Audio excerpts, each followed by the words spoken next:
see if oh, it just goes straight into the live. Okay. Now oh, there we are. There we are. Hey, no countdown video, no none of that. Hey, Okay. we in here. Okay. All right now. Ladies and gentlemen, we're gonna give y'all some time to get in here. So we're gonna do like some like conversations. Me and my boy, I'm gonna introduce my boy here, but I want y'all to know because I know my boy Frostfang is in here. I want y'all to know that this is an impromptu stream. I really didn't plan on this all week. I've never used StreamYard. That's what I'm using today. So forgive me for any technical difficulties that go on. But I want to introduce y'all to honestly, quite frankly, is the person that's responsible for me actually starting the YouTube, for actually getting it off the ground when it did. Because when I started my YouTube channel, I was a little bit on the fence about starting it when I did. I knew I was going to start a YouTube channel, but I kind of sent someone a text and was like, should I go ahead and do this? And he was just like, nah, fuck it, just do it. And so this is my boy Chris. Hold on. It's part of the course sometimes. Oh yeah, okay, yeah. And so this is my boy Chris. We've known each other for how long we known each other, Chris? Like a minute. It's been a while. Yeah, Sheesh. So we already got Frostfang and Rocky the Black Dragon in the building. So I'm gonna let Chris go ahead and introduce himself to everyone and just run away with it. All right, yo, what's good, everybody? It's your boy SSJ Blackerot or Chris. I am the host of Should I Play That? I've been the host of That's Unfortunate. Been the host of the Virtual Kickback. So I do this for fun. This is something that I love. I love talking, love discussing. I love just causing mayhem on the internet sometimes. But look, when it comes to content creation and just like doing this stuff, just like you said, I'm all for it. And I told people, hey, if you're gonna do it, just put yourself out there, just do it and have fun with it. Yeah. That was a really good decision because my first year on YouTube was like never would have expected it. I want to say that was about July when I text you, July 2022. Yeah, July 2022. And I was just like, man, I bought all this equipment, camera, all this stuff. Should I just go ahead? And Chris was just like, yeah, just do it. Just don't even think about it. Just do it. So I dropped the video and I was like, all right, this shit finna go crazy. And then like 3 views. And I was like, oh, three views and 2 of them were you, right? Right. Yo, we all know that struggle. Listen, that's the start. Woo. Everyone goes through it.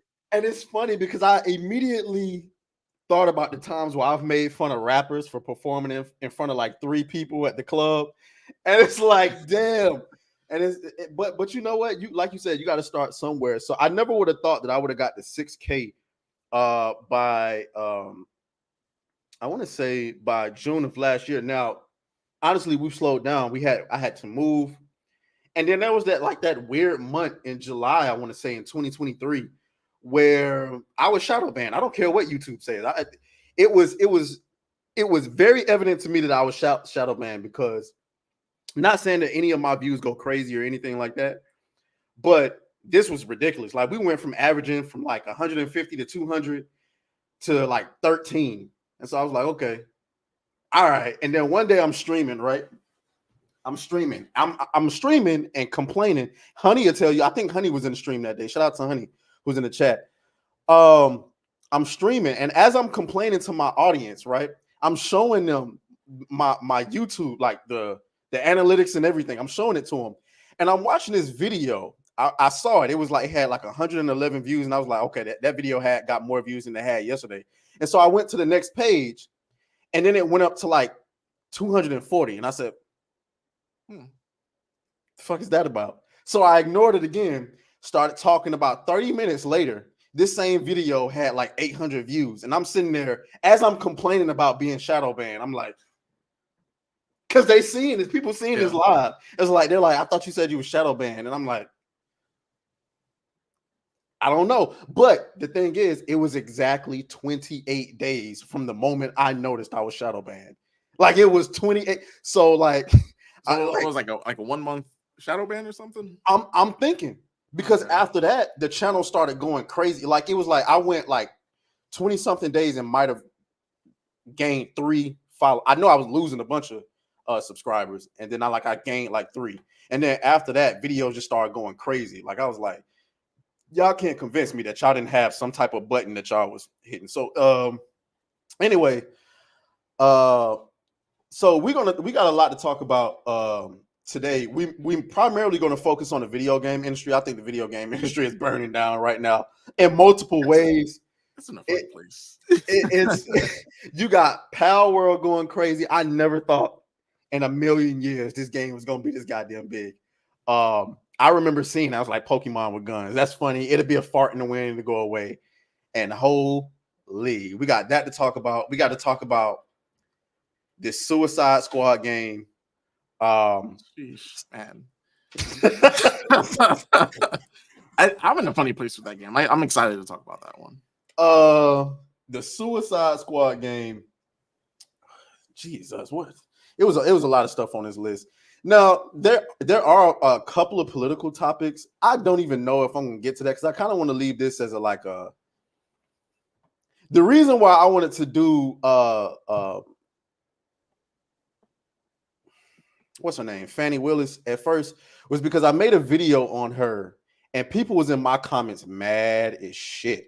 Like I had somebody threaten me with legal action. Look, political commentary, you got to be prepared. You're going to have both sides coming at you. I'm okay with it, but the thing is, I was going to get some get back because everything that's come out since I dropped that video is like more ammo. So I'm like, y'all talked all that shit, but I think if we get to it, we get to it. But it's like I kind of want to leave this as kind of like some nerd shit, nerd political shit, not that because that can get really spicy for those who aren't looking for that.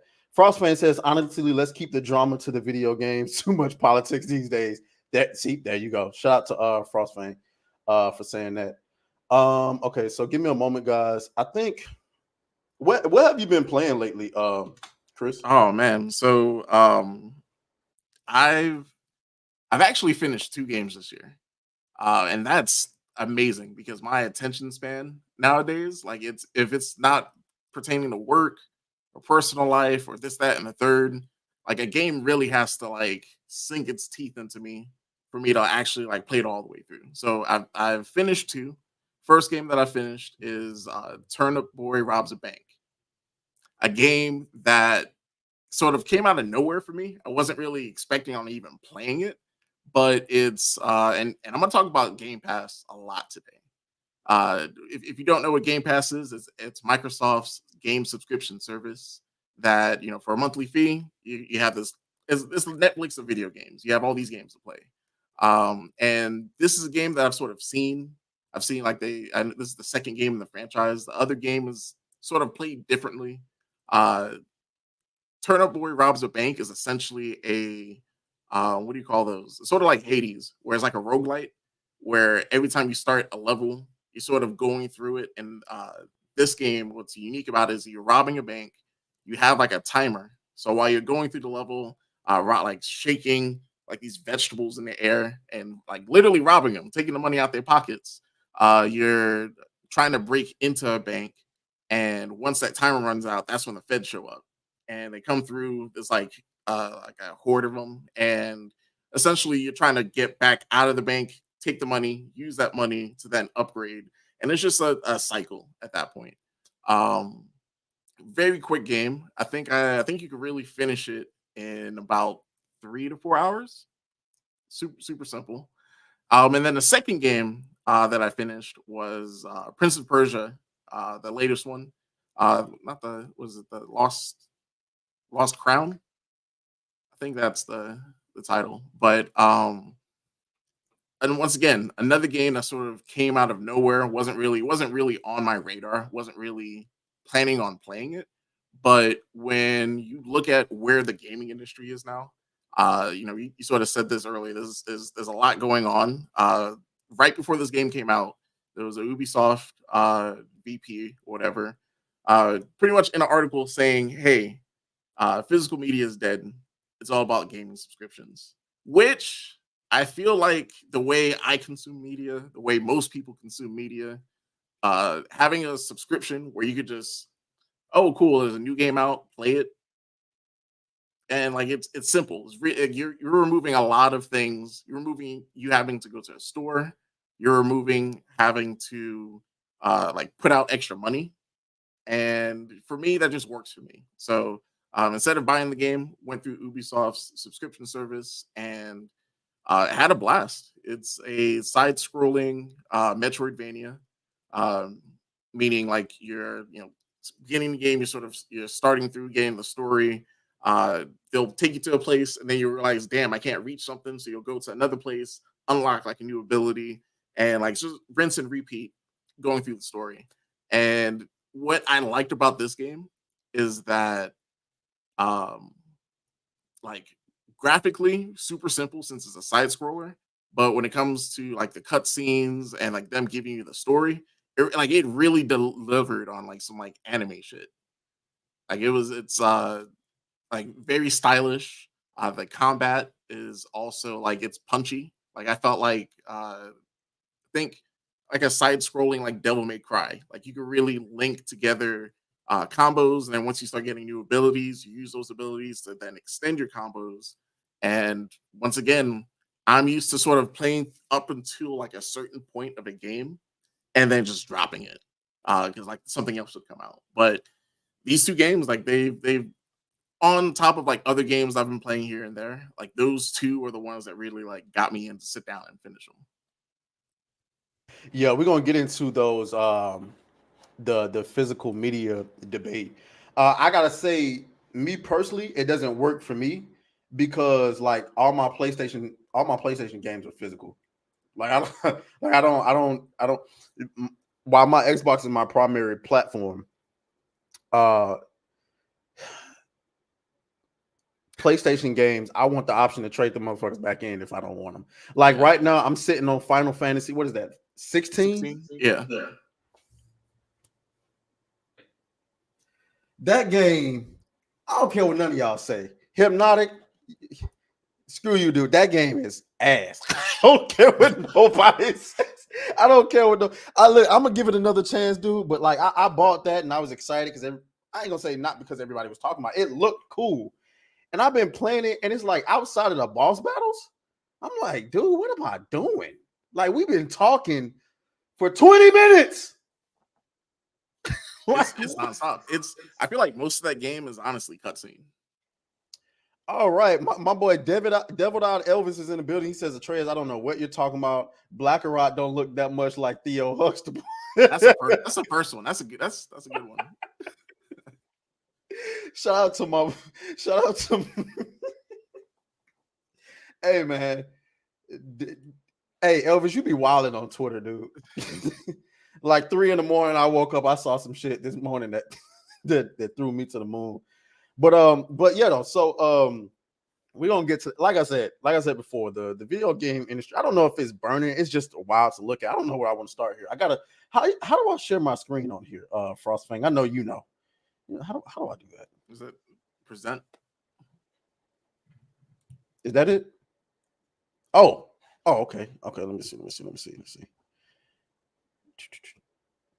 Yeah, I mean the video game industry is wild, but I also feel like it's getting that crazy because it's becoming more and more of a like it's so like it's a corporation. Like all these corporations, all they're really in for is just making the most amount of money. Mm-hmm. And that is exactly how whatever the hell happened to Suicide Squad happened.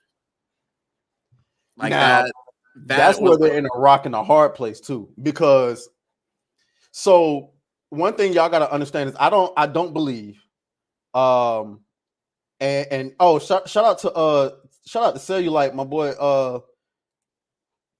It's been a minute since I seen you. I don't know, y'all let me know. You still, if you still after them big girls, I don't know, I might have to hit the boot from the chat. No, I'm just playing. But shout out to you, bro. But so you can correct me if I'm wrong on this, but when it comes to the topics that we talk about on our channel, a lot of it is like this snowflake era, kind of AKA woke era of entertainment. And is what I was particularly interested in getting your commentary on the video game industry. On one side, you got suits who are just trying to make money. But then you got the other side where it's activists who are just trying to push their message. And I feel like gamers are stuck in between because no matter what side you're on, you just want to play a good game. And when you play a Spider-Man game where Peter Parker is your favorite character, and then you start to notice, is it me? Or are they shitting on Peter Parker at every fucking chance they can get? Hey, listen, man, you went through it in Spider-Man too. Man, listen, I'd hang up the suit too. I don't know. Listen, I enjoyed the game. I'll never lie to anybody and say I didn't enjoy the game, but I couldn't help that Peter Parker was like a major fucking moron in that game. It was like at every turn, either Miles was saving his ass or Mary Jane was saving. And why the anyway? Hey, at least those missions were better this time around. They were, but it's like, dude, I want to swing through. And it was like, because in the first one, if I'm not mistaken, they were just like little segments. These missions were kind of long. They were like, but I'm glad that she, got her training through Sable and everything, and knows how to take down like hunters. Like what? You told me this girl from Queens is taking out these guys that are like trained hunters. Exactly, trained hunters. Y'all running through the forest, tasting blood, trying to find people and stuff. You couldn't got a stun gun. Exactly, and you couldn't smell her perfume. Like I'm just confused, but it's like whatever. We'll have that. Hold on, y'all. I got a lot of comments coming in.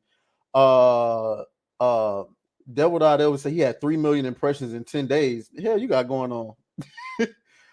Let's see. Rocket the Black Dragon says it's because they hired the wrong type of people that don't know a damn thing about gaming, nor they're not gamers themselves. They lack creativity, imagination, talent, and artistic. I'm gonna disagree with you on that one. Yeah. I'm gonna disagree with you, and this is why I believe it's not that they're not gamers. It's not that they're hiring the wrong people. It is, of my opinion, that these are the only people they have to hire.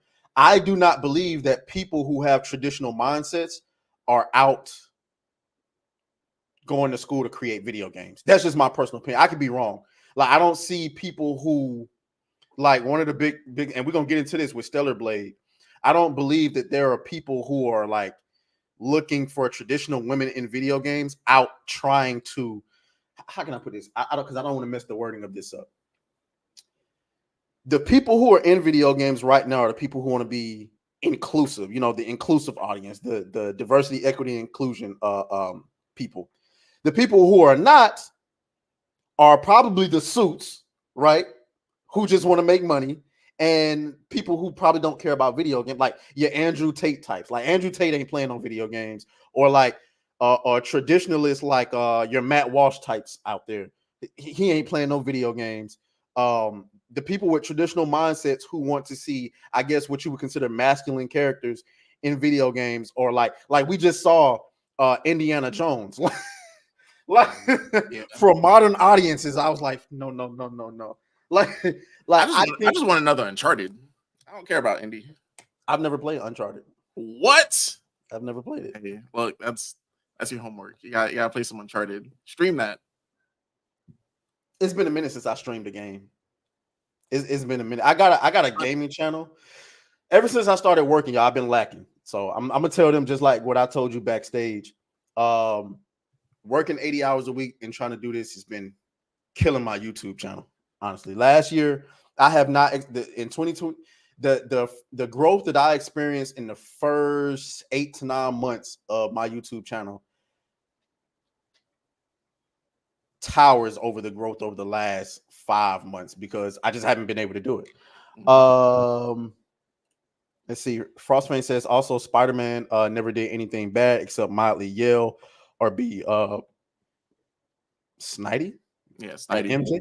Oh, okay. I never seen that word before. Can we double back to? I want to add like a input on what we're just talking about about like the creatives versus the suits. Mm-hmm. So I'm with you to a certain extent with that, but I feel like when we look at AAA games, like the big games that most people have eyes on, these are ran by corporations.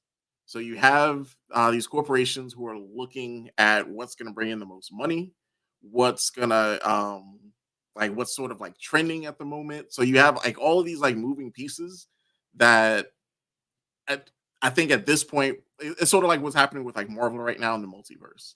We're getting too much of like the same thing, and it's not really going anywhere. The innovation isn't there because we don't have companies who believe in these artists like to put out new stuff.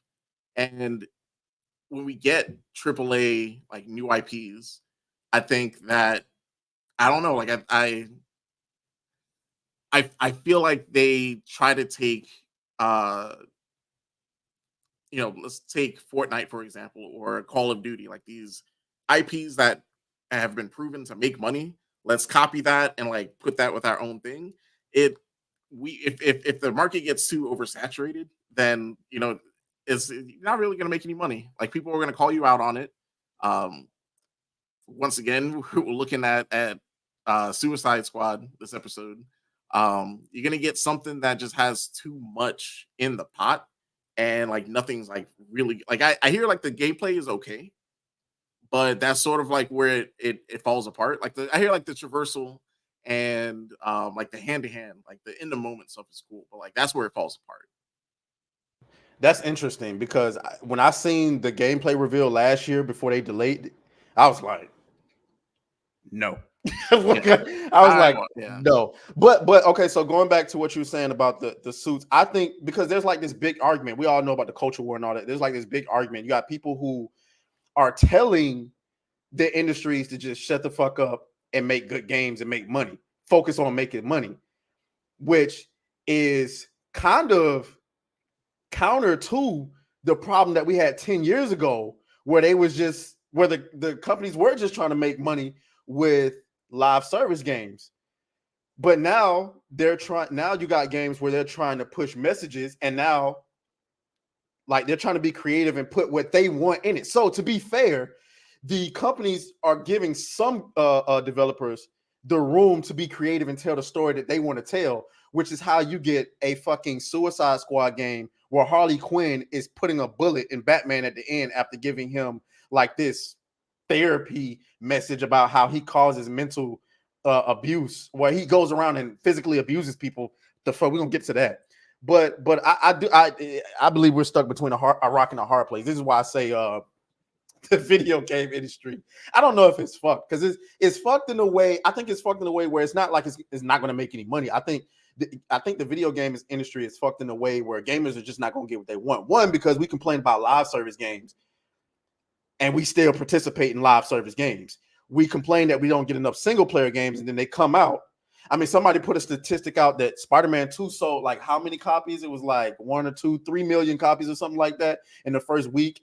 And then Power World, what is that? 19 million?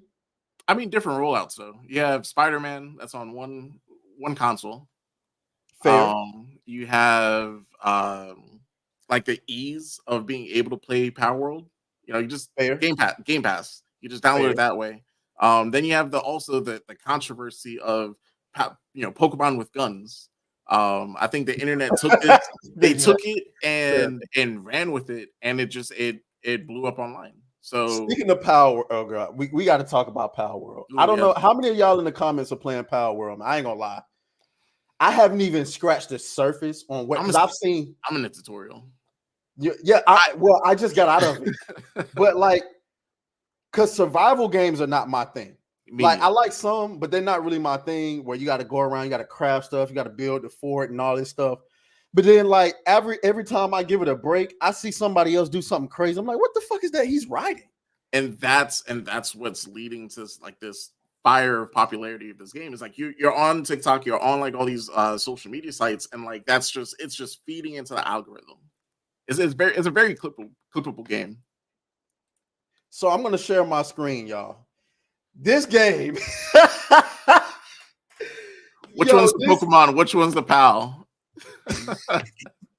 Yo, this game, like, listen, I'm all for, no, I'm not. I'm not all for stealing, but this is crazy.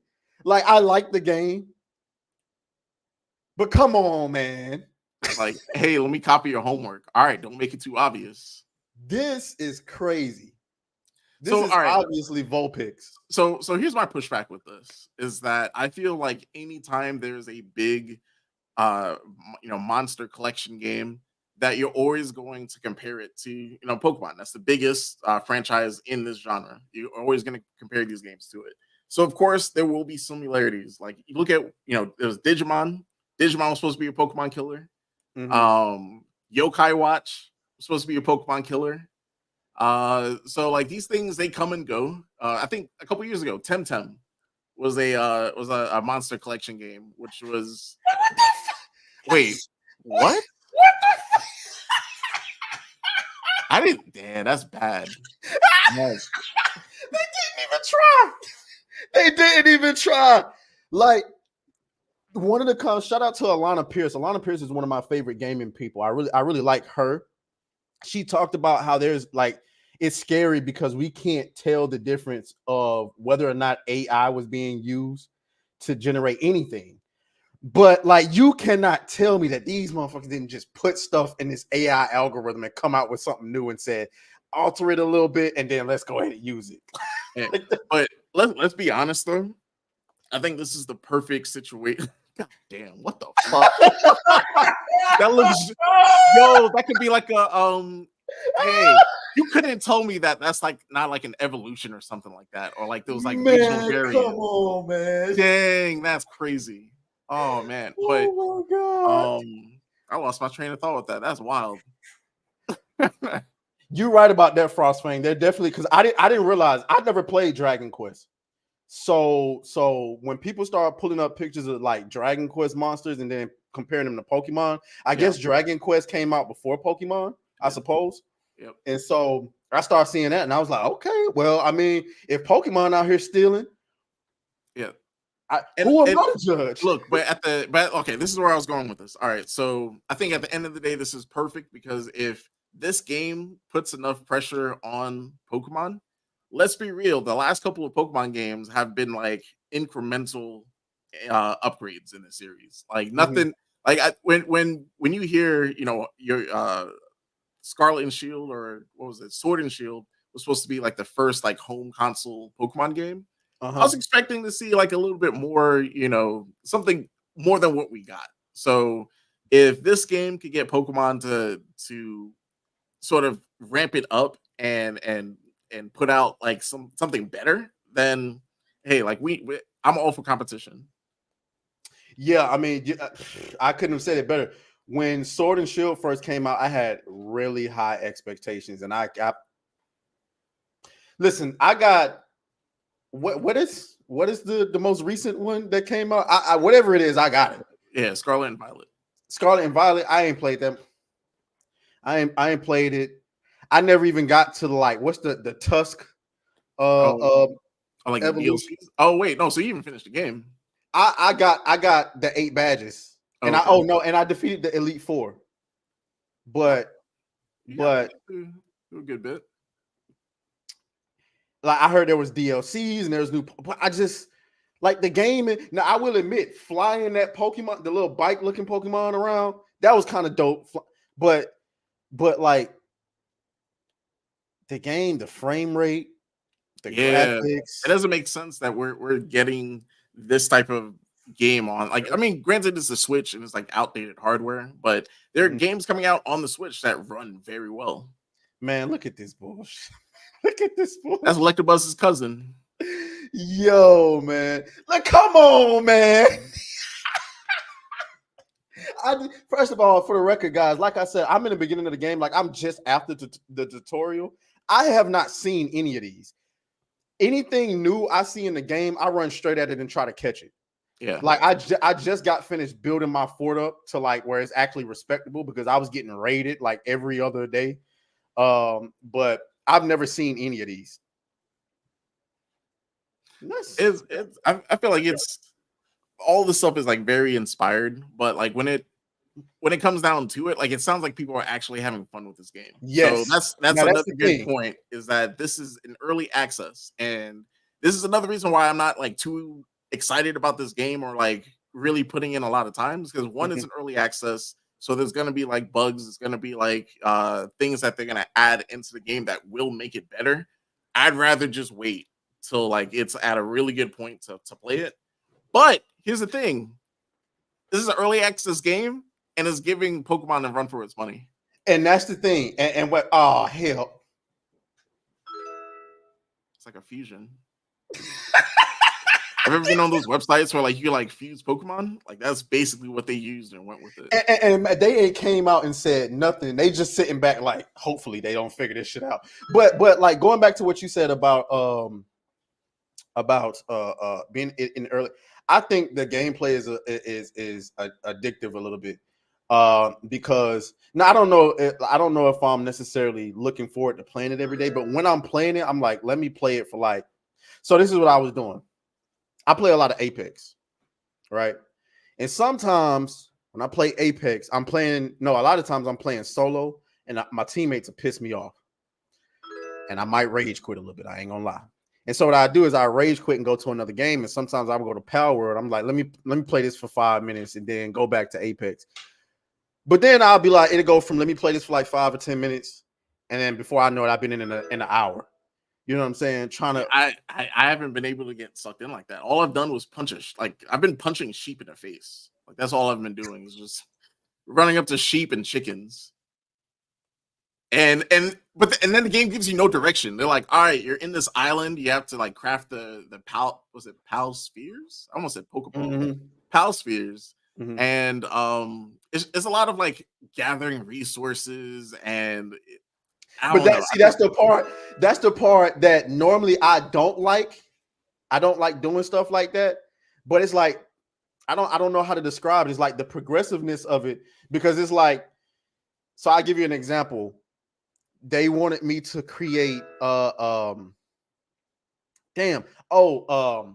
crossbow, because I ain't got no guns yet. I've only had nothing but bow and arrows, and I didn't even realize that. Yeah, I didn't even realize that the little axe that you make in the beginning is not a weapon. So yes. It's only for fucking wood. I'm like, who the hell uses an axe for whatever? Anyway, for shaving wood, I suppose. But okay, so they wanted me to make a crossbow. Well, I wanted to make a crossbow, but you need an ignite, which is, I guess, a version of steel. But you gotta get a furnace. So I made the furnace. I'm like, all right, here go the furnace. How the hell do I make the ignite? Oh, now you got to go out and catch a Pokemon that can use fire. I'm like, well, son of a bitch. So I go out, catch the Pokemon to use fire. I didn't realize that you could get the ability where you can hold the Pokemon and have him breathe fire on people. Man, I'm flaming everything. Every single Pokemon I'm running up. Not Pokemon, I'm sorry. Pal. Every single pile. I got the little nigga in my hand just flaming up everything. Then, like, I'm running out of food because every time I turn around, I got a pal that's hungry. I'm running out of food. And then I figured out you could make a cleaver and butcher your damn pals and make food. I'm like, wait, the ones that you already caught? Yes. So like in my little inventory box, I got like 40 sheep niggas because I was trying to complete a challenge. I'm like, man, y'all taking up a lot of space. Toss their ass on up out there and butcher the shit out. Oh man. Listen, I made shish kebabs out of them.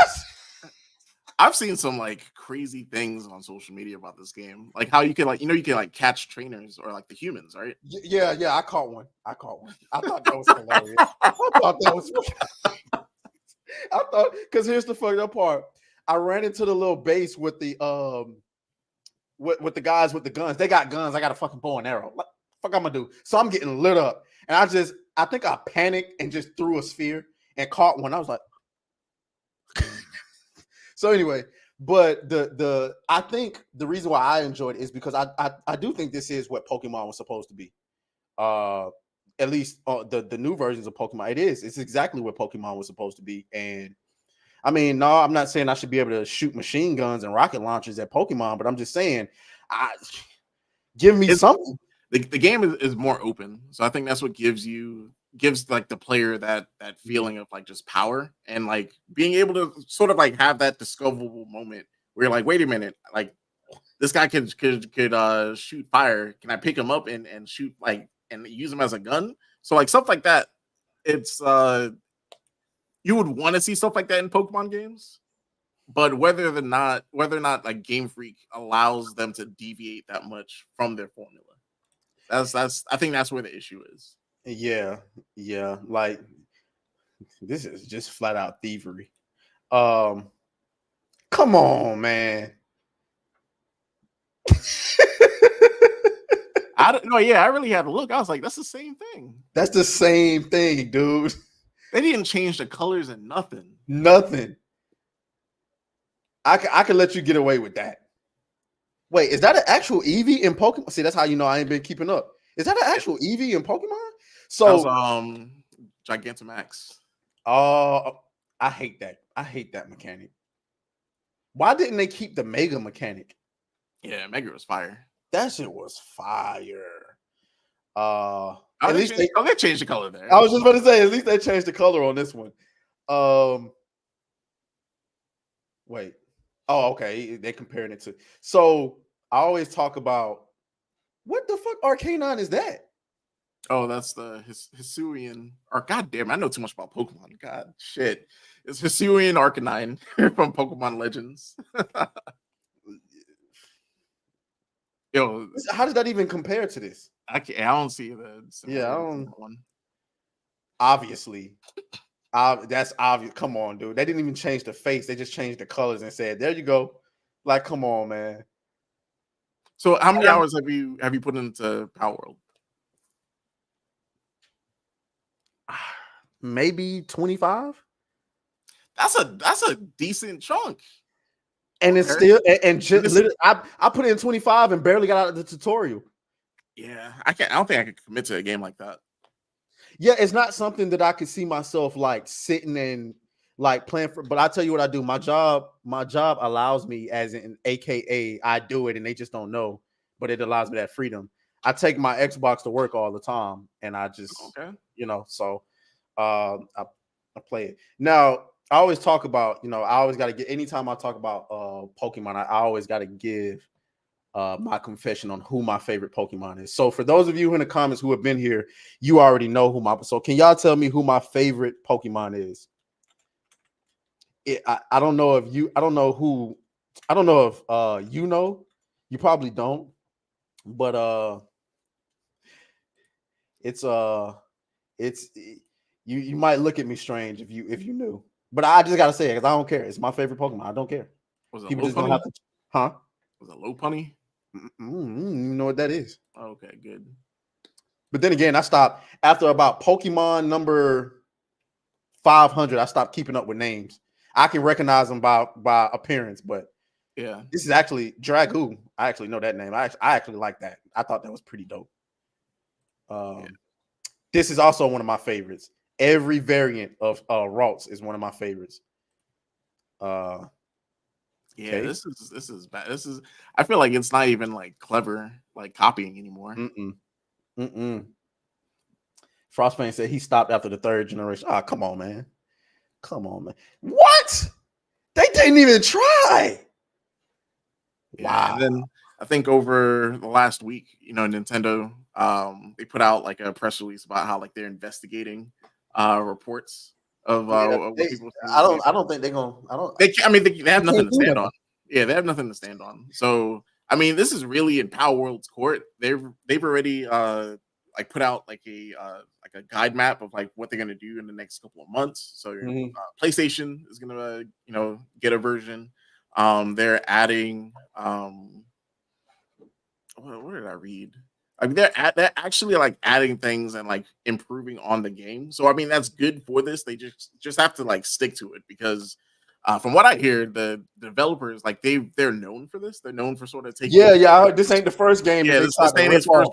So I mean, they really could stand in and like make some money from this. So they made some money. Good Lord, they made some money. But hold on, let me show y'all. So for those of you who are probably going to judge me anyway, I gotta be that. I don't know why. Sylveon. I don't know what it is about this feminine ass Oh, Pixelate Sylveon with hyper voice and hyper beam. man. Listen, thing does damage. That every single one I play, ever since the fairy types have come out and they introduced this one, it's an automatic get for me. It's like from the first time I'm giving my first starter, I already know I'm kicking them out. I never keep the starters anymore. Like it's no point. That's fair. They've been trash these past couple of generations. Yeah. I always kick them out, and I'm like, okay, where do I find an Eevee so I can go ahead and get what I need to get done? And get my damn Sylveon. My Sylveon is my starter. If Pokemon were real life, Sylveon would be the Pokemon on my shoulder. Trust me. And y'all would just have to call me gay because it is what it is. Y'all would just have to call. I don't know why. Like this was like perfect design, and Mimikyu is dope too. Yeah, I like Mimikyu, but I don't know. So judge me not, ladies and gentlemen.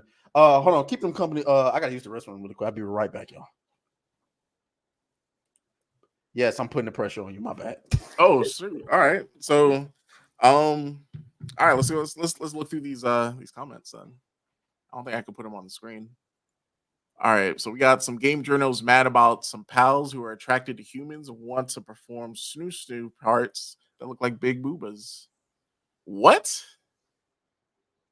So wait. So is this all right? Frostfang, you're gonna have to clarify or just like what's going on in this, because like I said, I've only played some of the tutorial and like I haven't been able to like keep my attention on the game. But like, is this a story mode thing?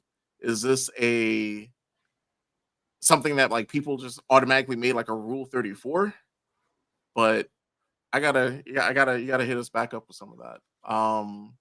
Pokemon took from Dragon Quest. Yeah. So I mean, I feel like Pokemon took from Dragon Quest, and you have other companies taking from Pokemon. It's a vicious cycle, and it's just that Pokemon is just the biggest in the game right now. So, all right, look at the comment from Frostfang. I need him to. Okay, so he said this is a pal that's in the lore that likes to get with humans. Oh yeah. I saw that. I think that was that. I think that one. Hold on, let me see if I can find it. I want to say yeah. That's this one right here. Hold on.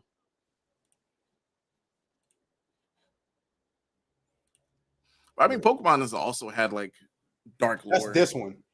Yeah, this is the one that likes to get bust down by humans.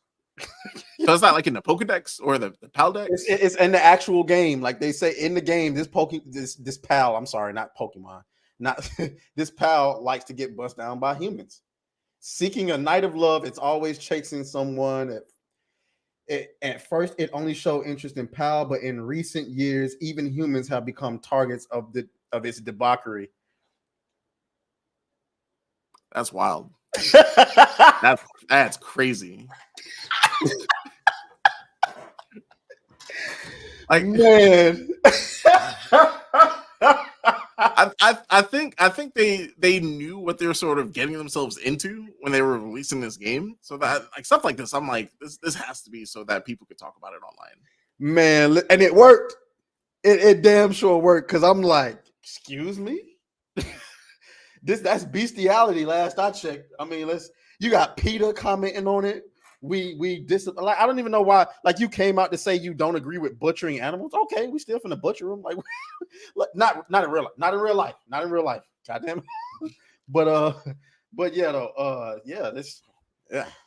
All right. So that's Pal World. I mean, listen, I have no ill feelings for this game at all. I hope they continue to succeed, if not for anything other than to push Pokemon, right? Yeah.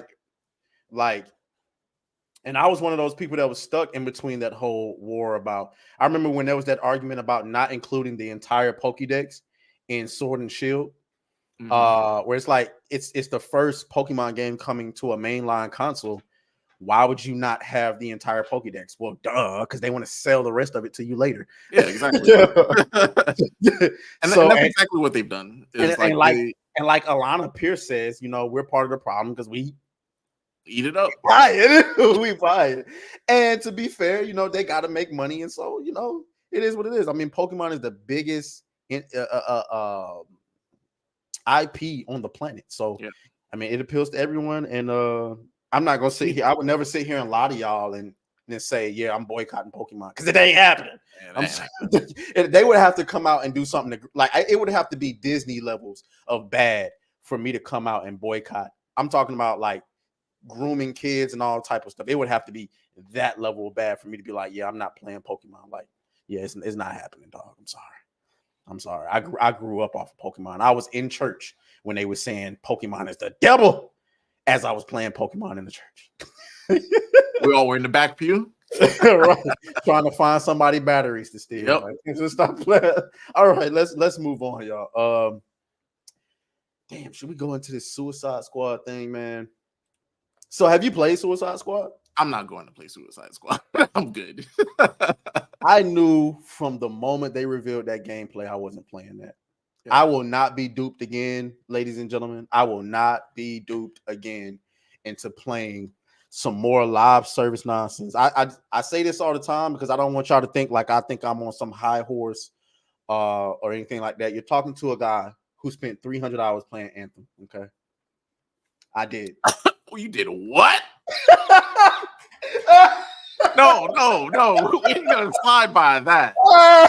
How much on what? Oh, hey, listen, I can't say nothing. I bought a Stadia.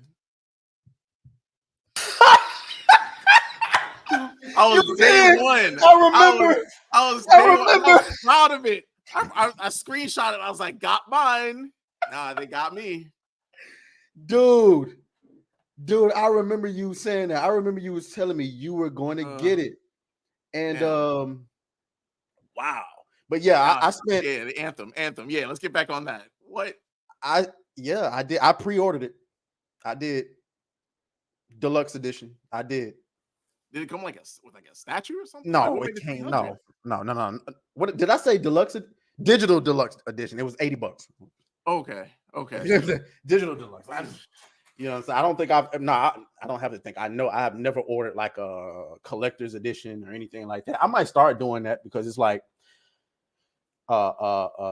he said, you did what? Hold up, nah. You gotta join the clown show with us. You pre-ordered Mass Effect.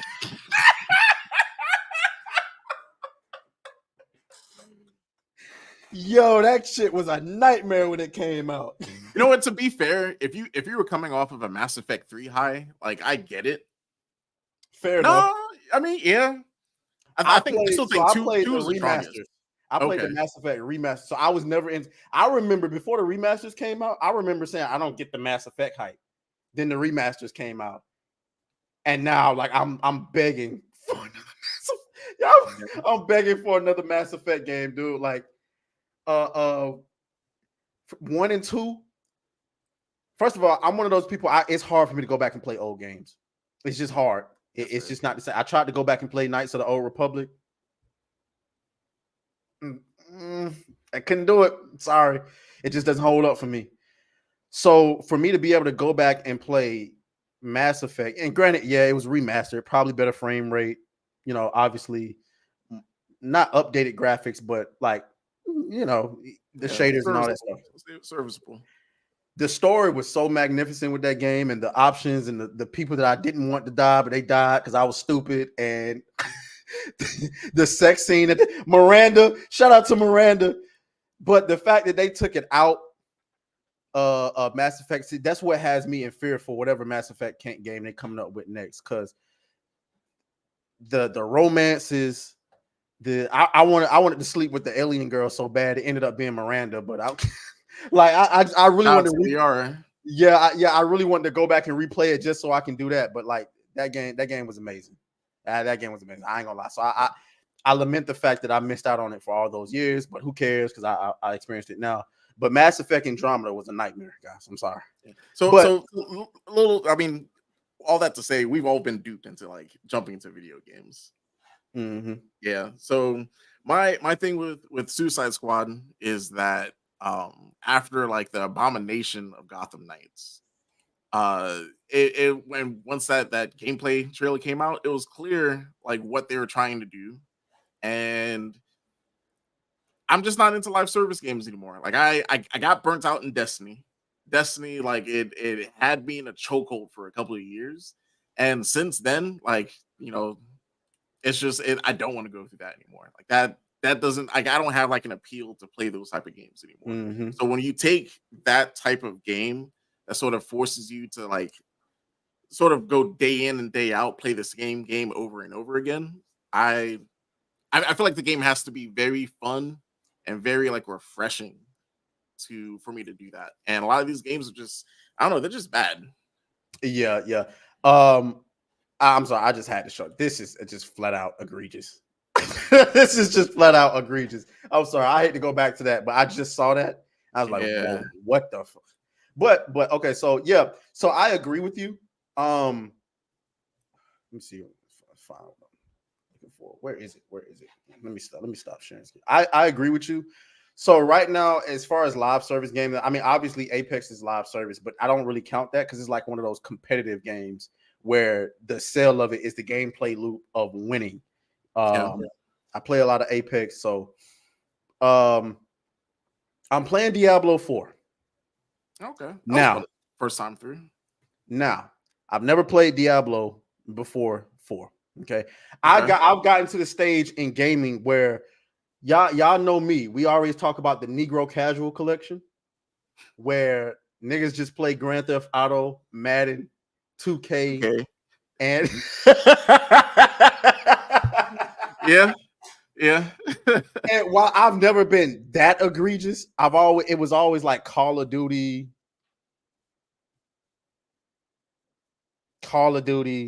Madden, Call of Duty. And so I say maybe I probably started around about 24, 25, where I just start trying new stuff. And Diablo 4 came up, the hype was getting up for it. I'm like, okay, well, once I saw that people was enjoying it, I was like, okay, that's still okay to go ahead. Because I ain't pre-ordering shit no more. Like, I will never do it again. I'm not pre-ordering nothing. So when I saw that people was enjoying it, I went ahead and downloaded, and I was like, holy, this actually, and I like top-down games. I have like no history with top-down games. Oh, so this was like your first time just jumping into the action RPGs? Yeah, well, yeah, action RPGs. Yeah, I tried to play. What was that game that came out on Game Pass? The Ascent. I tried to play that. Okay. Visually, it just had too many technical issues. Couldn't finish that. Yeah, I mean, that's good. Like, more people need to jump into different genres just to get out of that box of like, and those are the main people online that are complaining. Oh, there's nothing new to play, or all games are the same. It's because you're playing the same game. Yeah, you're playing the same games. You're playing the same games. Like, that's why I say we stuck between a rock and a hard place, because the people who are allowed us to complain are still contributing to the problem.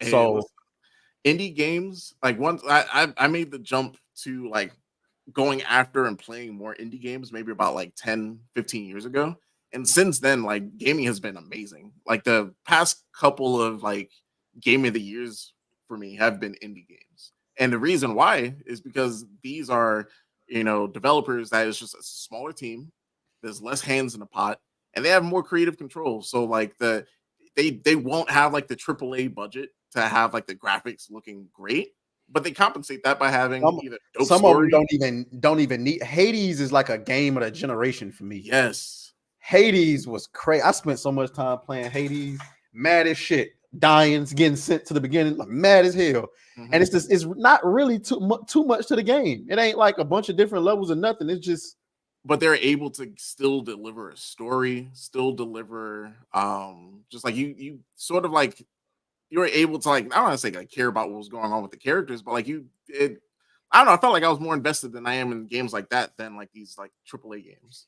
Yeah, but see, I'm still a AAA meat rider though. I played all of them this year. Dead Space remake was crazy.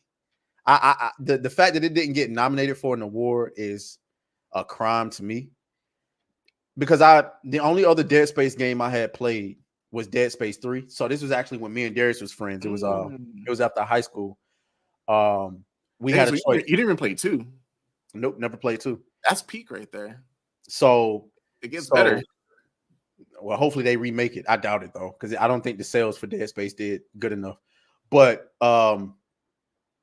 So Dead Space 3 was coming out, but it was coming out along with Marvel versus Capcom 3. So me and Darius was at GameStop. He was trying to get me to get Marvel versus Capcom 3. I was like, yeah, but that Dead Space 3 though, it looked interesting. So I ended up getting Dead Space 3, took that shit home, played it first level. Nah. Nah. And it was daylight. It wasn't even nighttime. Like, it was daylight. I sent that shit back and got Marvel vs. Capcom 3 immediately. But so when this remake came out, I said I was gonna play it, and good lord, good lord, that game was good. I actually live streamed that. I had too much fun playing that. So but and then other AAA, Hogwarts Legacy was crazy. You can't convince me Hogwarts Legacy. That game was amazing. So I mean, yeah, I'm still a AAA homer. But this Suicide Squad thing, man. If for those of y'all who don't know, Suicide Squad, why would you take me back to this? So Suicide Squad is a game. It was.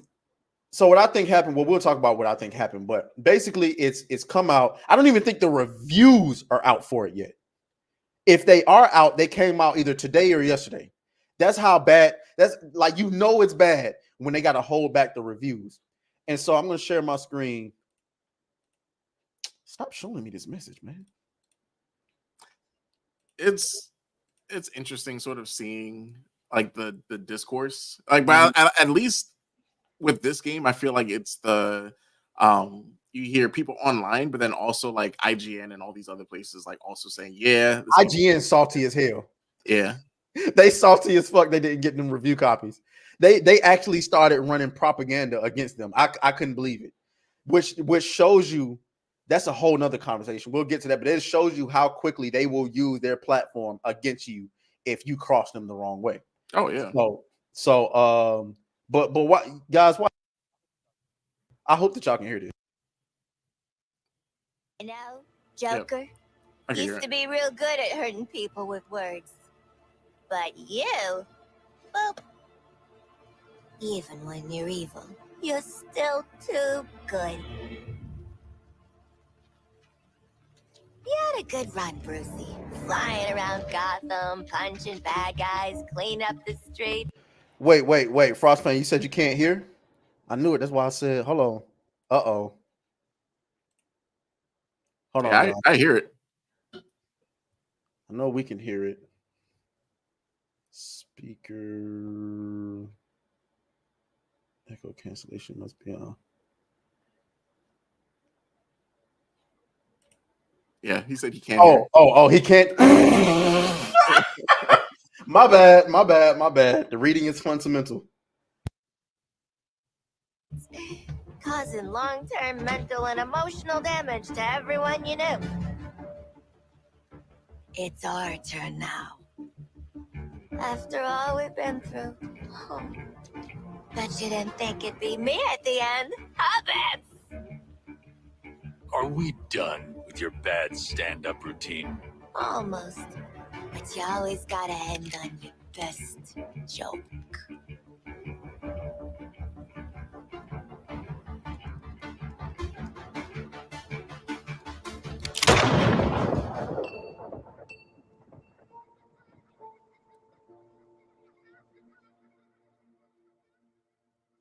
The disrespect. It's crazy. There's so much wrong with this. Starting with the fact that this clip released before anybody could really get their hands on the game, because this was early access. This was for people who got early access. And the problem is when they logged into the game had auto completed. So they could see this scene like off rip. Imagine pre-ordering the game. Imagine pre-ordering the game so you can get early access and you can't wait to see this story unfold. You log into the game and the final goddamn scene plays for Batman, and this is what you see. Is there a way I can return it? Is this on Steam? Has it been 2 hours yet? Speaking of, I gotta return Baldur's Gate. I'm sorry. I'm sorry. I'm sorry. I know my guy. Are you playing it with someone or are you soloing it? I'm soloing it. Okay, you might have To be fair, I ain't even got out of the tutorial yet. But I I haven't played it since it came out. Like I tried to stream it and I was just like, and the thing is, everyone says it's objectively a better game than Diablo. As a matter of fact, Diablo's getting roasted right now. Yeah. Diablo's getting fucking roasted. I mean, and I'm just sitting over here eating popcorn and playing it like at the end of the day, like I say this with like a lot of games, like if you just don't really mess with like a type of genre, so is it like because it's the because like how like the battle mechanics, how that's set up? It's turn-based. Yeah. There's rolling of the I'm not into Dungeons and Dragons. Did you see that's another thing. So like did you ever play was it Dragon Age? I did. Okay. I played Dragon Age Inquisition though. Okay.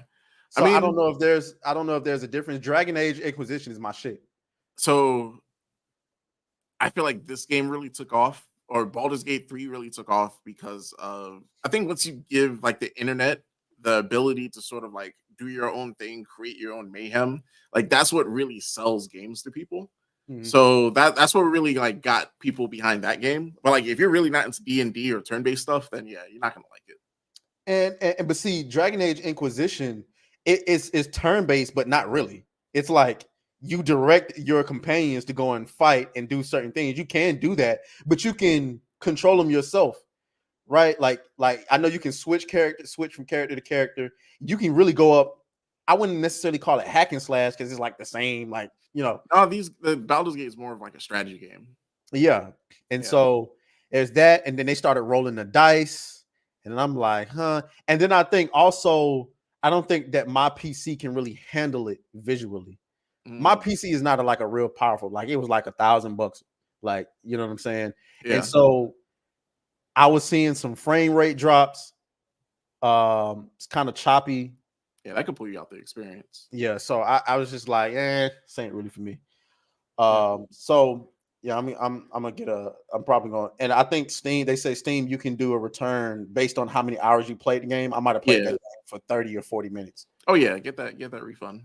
But back to this madness. This shenanigans. All right, so let me ask you, what do you think happened with this game? I think it was supposed to be a live service game from the jump. Mm-hmm. But I think much like what happened with Gotham Knights, they saw the Avengers flop the way that it did, and there was a lot of turmoil. There was a lot of tugging back and forth about what this game should be. I mean, Deadshot, in my opinion, is the only one that should have a gun.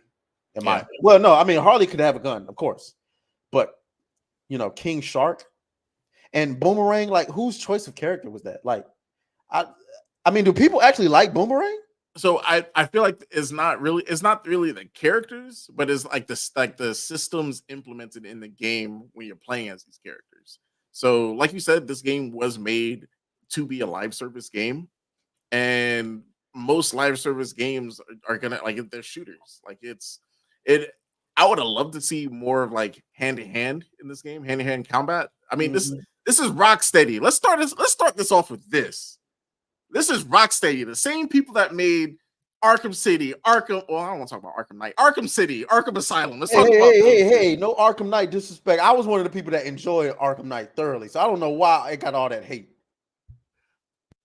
The Arkham series. Let's go with these are the people that made the Arkham series, and when I say like the Arkham series to this day is the blueprint for video game, like superhero video games. Look at Spider-Man. Not just superhero, because remember that Lord of the Rings game? What was it called? Shadow of Mordor. Yeah, Shadow of Mordor. Blueprint. This is a blueprint game. This is a game that goes down in history that other companies and other series will copy from. So to fall from grace from that, there's only one thing that really could have happened with that, and it's the same story that we hear of, like what happened with Activision Blizzard. Once that the CEO left, like now these developers are coming out saying, yeah, all these like really bad decisions that's been happening over the past couple of years, it was him. So when we look at the track record, just in a big, let's pull back even from the video game, because we got to call out Warner Brothers. Warner Brothers has been on a track record right now of just like tanking DC superheroes. Like, I don't know what they what the, I don't get why they can't get it right. It doesn't make sense to me. Well, going back to what you were saying about them, putting the blame on. So we see devs leave studios all the time. For one reason or another. I've seen a lot of devs leave studios when a game isn't going in the direction that they want it to go. So when a game comes out and it's not in the right way, it's not performing the way that they want to, for them to come out and blame like other people for it, I'm like, nah, because you signed off on this, you contributed to this. Now, I'm one who believes that this is going to be a very controversial take, but God damn it, I believe in crunch. I'm sorry. I believe in crunch. Like me personally, if first of all, I'm speaking from a privileged position, not a privileged position, but from an ignorant position, because obviously I don't make video games. But even for my job, I work 80 hours a week. Okay. I sit in front of a computer screen pretty much 80 hours a week. All right. I don't complain. I don't feel overworked. There's a lot of things ignorant about both of my jobs that I could complain about, but I don't. When it comes to making a video game, these people are making 6 figures plus. Now, I get it. It's in the context of their industry. When you're talking about, when I hear stories like, oh, we're working 60 hours, you complaining because you got to work 60 hours? Like, wait a minute. You guys have it now. What is on not the devs, the suit's fault is if there's a game that had a 5-year cycle and y'all spent 2 years talking about what it's going to be, that's on the suits. Like, how did you not have a plan on how you was going to do this? But when you're talking, you've been working on a game for 5 years and you get Redfall, and then now because the game flopped, I gotta hear hit pieces from whatchamacallit, what's his name? Jason Schreier or some shit like that. I gotta hear a whole hit piece about how you guys were overworked. You had to work 60 hours. You didn't get to spend no time. Dude, if I was getting paid $150,000 to make a video game and I knew I had to get it out by this certain time, I'm not going home. We got work to do. We're making video games. We ain't out here carrying bricks. So from what I hear is that the people that are really the ones complaining are the people that are more like on the bottom level of things. So they're not making that much money. Like so for them, it's like them working like these regular like work from home jobs or stuff like that. And I don't know. Like I don't believe in crunch. I don't believe, like, I feel like what I do believe in is having, like, you wouldn't. Yeah, I believe in having like the structure set right from the jump. So like, yeah. I mean, first of all, you shouldn't bite off more than you can chew anyway.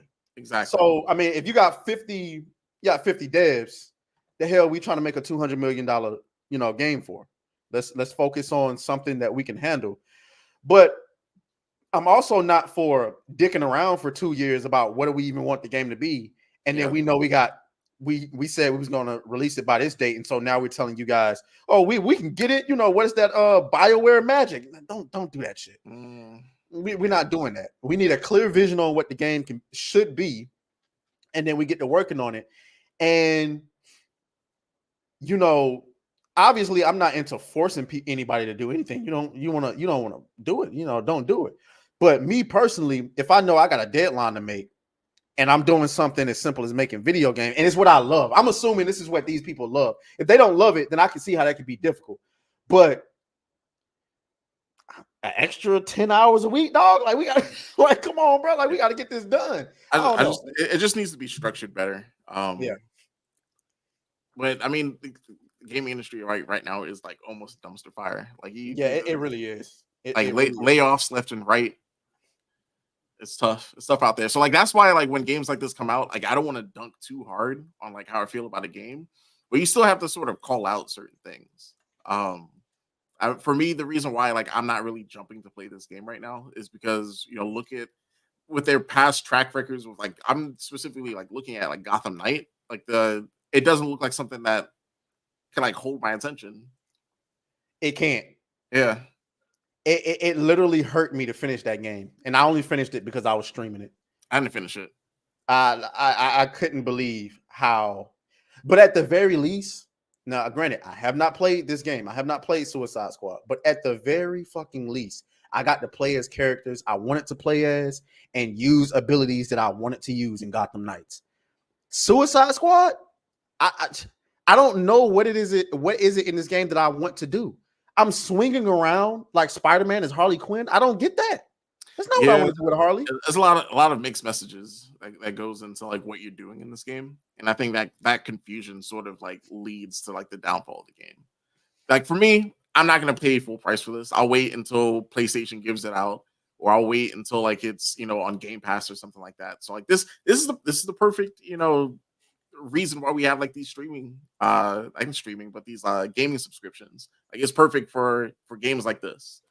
But day one, digital deluxe, was it they had like a 2-day head start? Mm-hmm.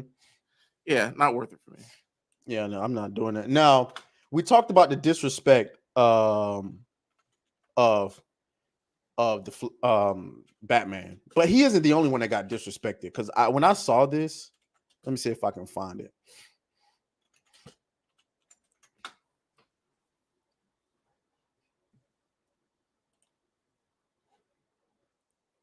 Watch this. I'm about to play this. Like, this is absolutely now. I want y'all to understand. I'm not even a big DC guy like that. I do not care about DC characters as much as I care about like maybe Marvel characters. But I like the Flash, and this right here, guys. Like, is this the the Flash was moving too fast. I couldn't hit him. No, watch this thing. Oh, okay. And so the Flash has expired. He saved our lives, yet we ended his. As honorable warriors, we will show proper respect to this fallen hero by... Show a little class, man. Holy shit. Congratulations. Makes sense. The gods have cursed you in every other way. Guess you got what you wanted, Boomer. Too bad no one saw it. Yeah, well, I saw it, all right. Wait. Did that really? He said the gods cursed you in other places. God damn, that's hilarious.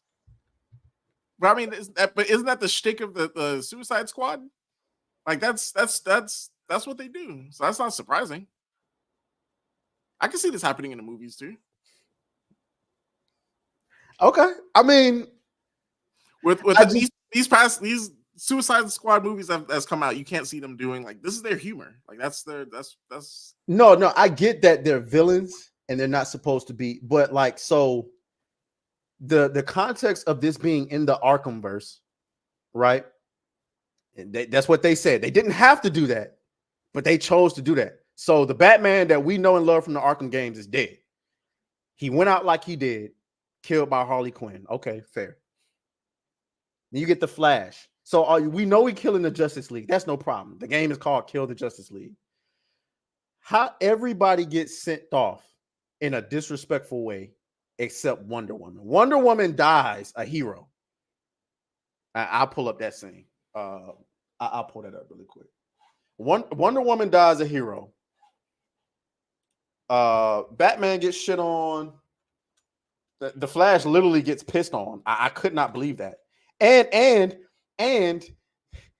they're complimenting his dick. Like what? like what? Okay. Now, I mean, listen, humor. That's no problem. But I just thought that it was Wonder Woman. I mean, it definitely didn't hit. Like whoever wrote that, I don't know. I think those scenes were made for the reaction. So I don't know. Like I said, this unfortunately I'm waiting until this is on a service somewhere. Game Pass immediately. Game Pass. I don't even think I want to play it then.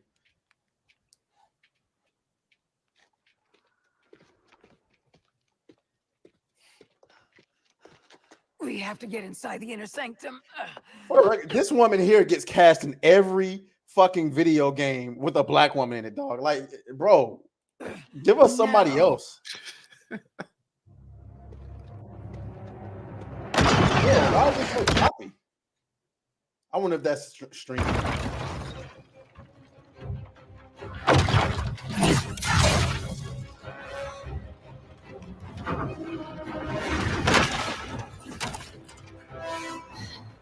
I think I want to skip to the end here because I didn't realize this was a cutscene.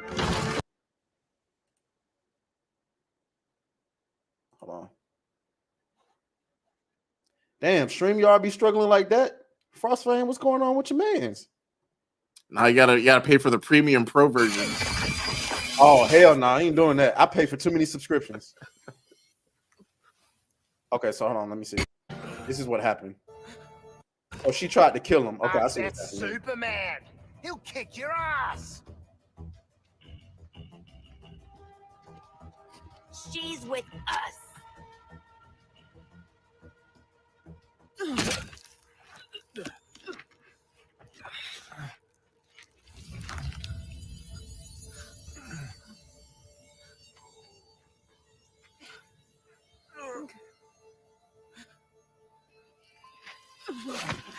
Oh, I'm sorry, Kal-El.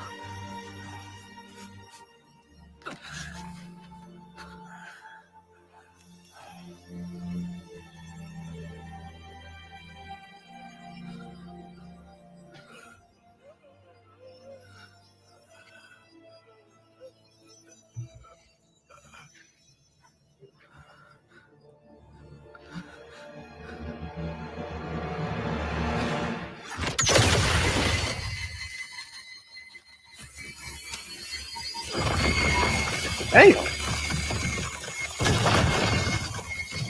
if you're gonna go out, let's go do it.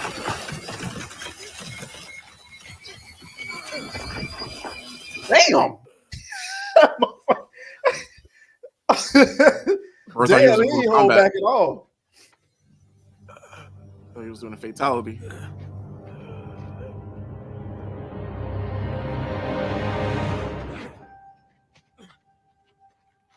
He can't pull that out his chest. Ain't no way. That's kryptonite. Yeah, he's done. He ain't supposed to be able to do that. But you know, we'll let that ride.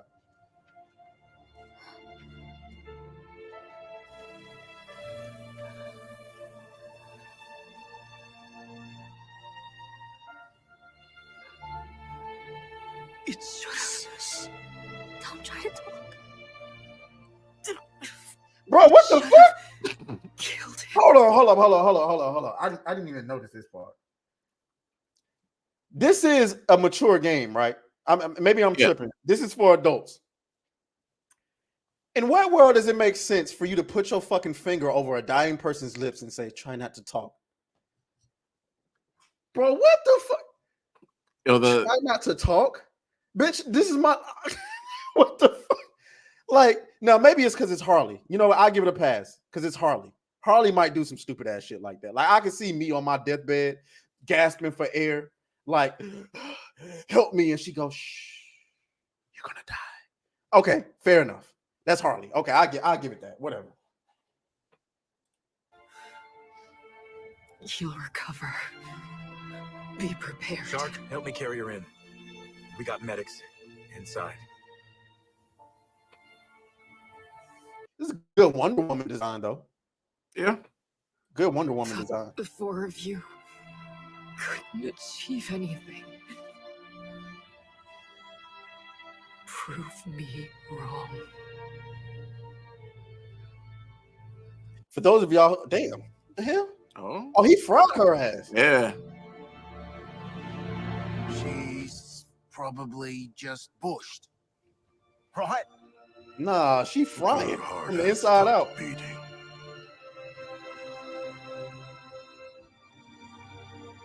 Now, see, that's a good scene. Besides the Shut don't up, talk, like your lips that's a good off. scene. She Yeah. died in an honorable way, but everybody else got peed on, shitted on, and shot in the face.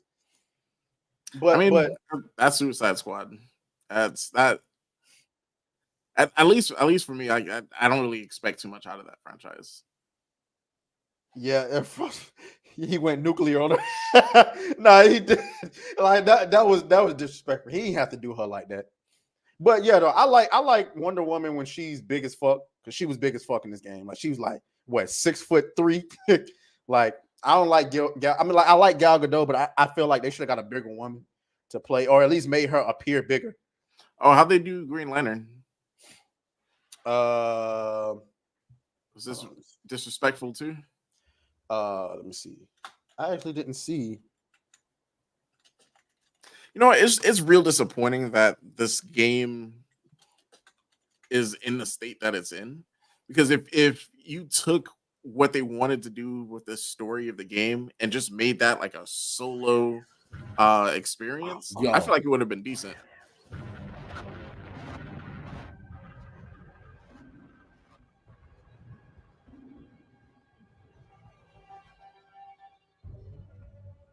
I thought I was gonna have to hunt you jailbirds down like dogs. And here you are. And here we are. Yellow lanterns. Better be. Did you get those from a gumball machine? Damn, they're tiny. Doesn't matter. We heard they break a lantern's will. How's your will doing? Look at me, convict. I'm feeling fresh and relaxed. How you feeling, Floyd? Goddamn peachy. Ready to kick your ass. How you feeling, people? I'm kind of signed out. Y'all are stomping all over my moment here. In brightest day, in blackest night, no evil shall escape my sight. Let those. Oh, your volume is a little low. Understand that every black dude don't talk like this, bro. Like, I don't know if y'all play Apex, but like when they finally put a black dude in the game, besides that Lil Nas X ripoff that they put in the game, Newcastle, like no black man says yes, y'all. Nobody says that shit. Like nobody says that shit. I just want to throw that out. Those who worship evil's might, beware my power, Green Lantern's light. I guess it's a bigger guy and you gotta bust him back.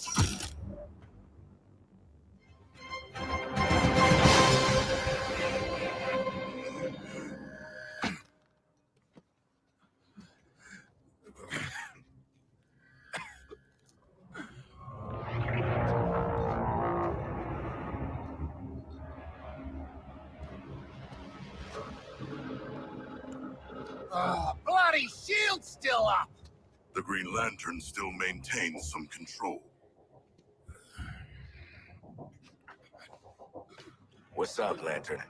You still feeling fresh and relaxed? Yeah, that's what I thought. Not so easy in a fair fight, is it? A fair fight. Y'all look. You said I'm low. You can't hear me. No, you're good now. Oh, Dipshit cons too dumb to know when they're punching above their weight. You're just gonna go from Waller's prison to Brainiac's. Nah. Didn't you hear?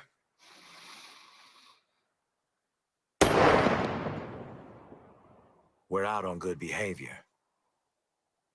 We are not. what the fuck? What the fuck? That was his.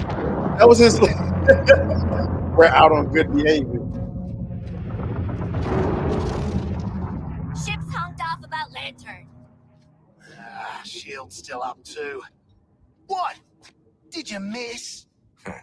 What are we supposed to do now? Starting to run low on Brainiac boys to kill. We could wait around for. Well, Yeah. that's his one-liner. We're out on good behavior. What? Okay. I mean, listen. So one of the things that I wanted to say was, for those who are enjoying the game, avoid all the negative commentary. If you are enjoying the game, don't even like pay attention to all of this stuff that's going on online. Trust me. When I was playing Anthem,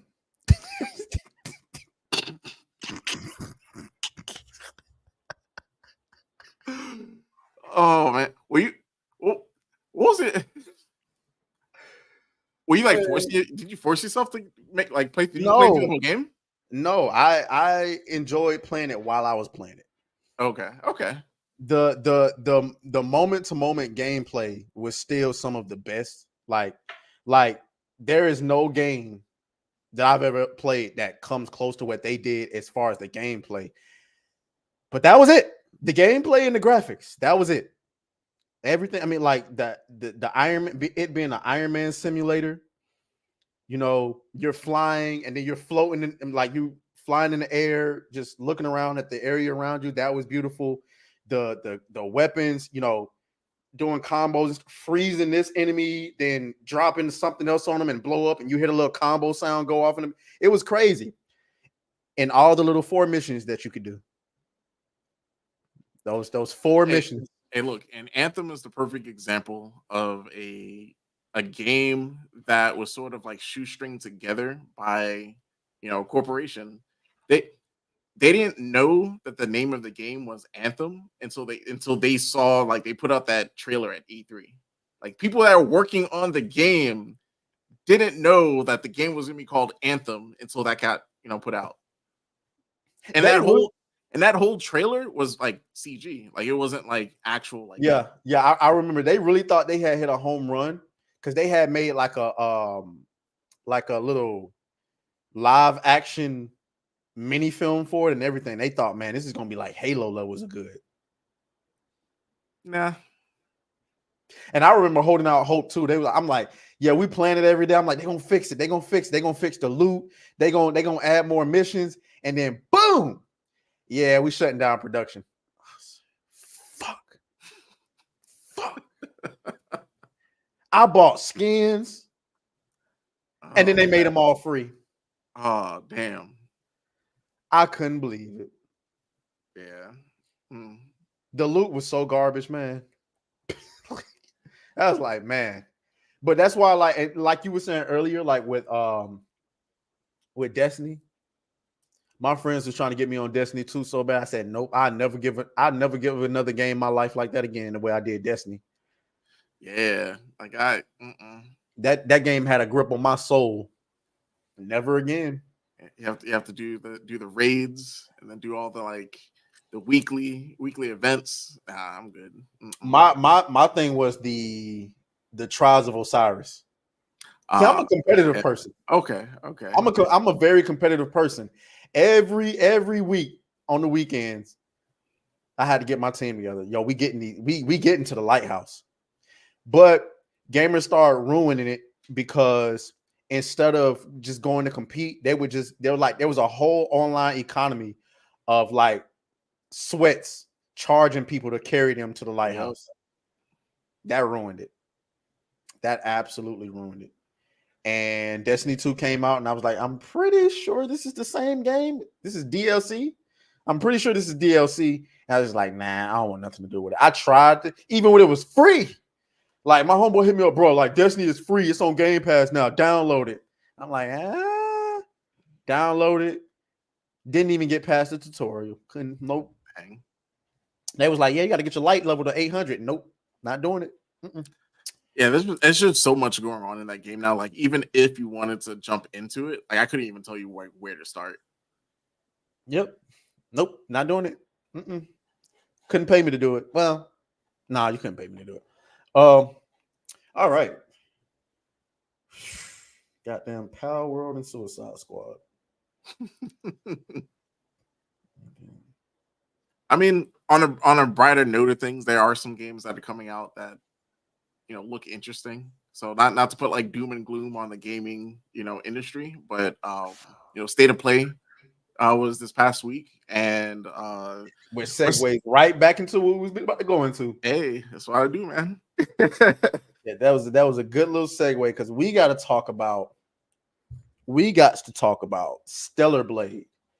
Now, shout out to Frostfang who dropped a super chat. He says this portrayal of Jon Stewart made me the maddest. I wouldn't be able to necessarily agree nor disagree with that because I don't care about the Green Lantern. I think he is like the Green. let me not upset the audience today. Let me not. DC characters just really like besides, but like this portrayal of Jon Stewart is like objectively like the worst. Like he's never spoke like this. I mean, I don't know. I've never seen a proper portrayal of it. It felt too forced. It felt like this feels like they had like some sort of like agenda or something behind it. But of course they did. Remember, I don't know if you remember. I'm gonna play this before we get into Stellar Blade, but this is why this is how a lot of people figured there was an agenda because let me see if I can find it.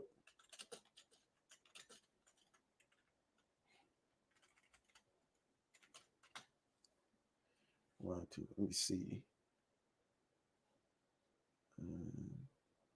Why? Hold on, no. Yeah, Frostfang says he's speaking jive talk like Sweet Baby Inc. coming in. Oh shit! This is how blacks speak. Oh man, it's upsetting. It's sad. Okay, here it is. I feel like DC has potential to like put out good products, and then this happens. I'm about to play this clip. This is when the and I appreciate you again for Frostfang. Shouts out to you. I really appreciate that. So this is coming from that whole debacle with G4. Everybody knows G4 crashed and burned, but this is why so many people think there was an agenda with this game, because a lot of people in the industry feels that Batman is like a fascist or something. You had the Blue Beetle movie that came out where they made that joke about Batman being a fascist, and it was like, why would you throw that in there? Like, Batman's a fascist. What the fuck? Okay, cool. But then before that, we had the girl who was interviewing for the G4 job, and she said during the interview they asked her, why should Batman be canceled? But I'm gonna let her tell it herself. So play that. It should, because it is Heart of Ice. That's what it's called. The episode. Bro, there was fucking drug dealers on that show. Like, that show was fucking legit. Like, I still watch it today, and I'm like, this is a good ass show. Like, do you think?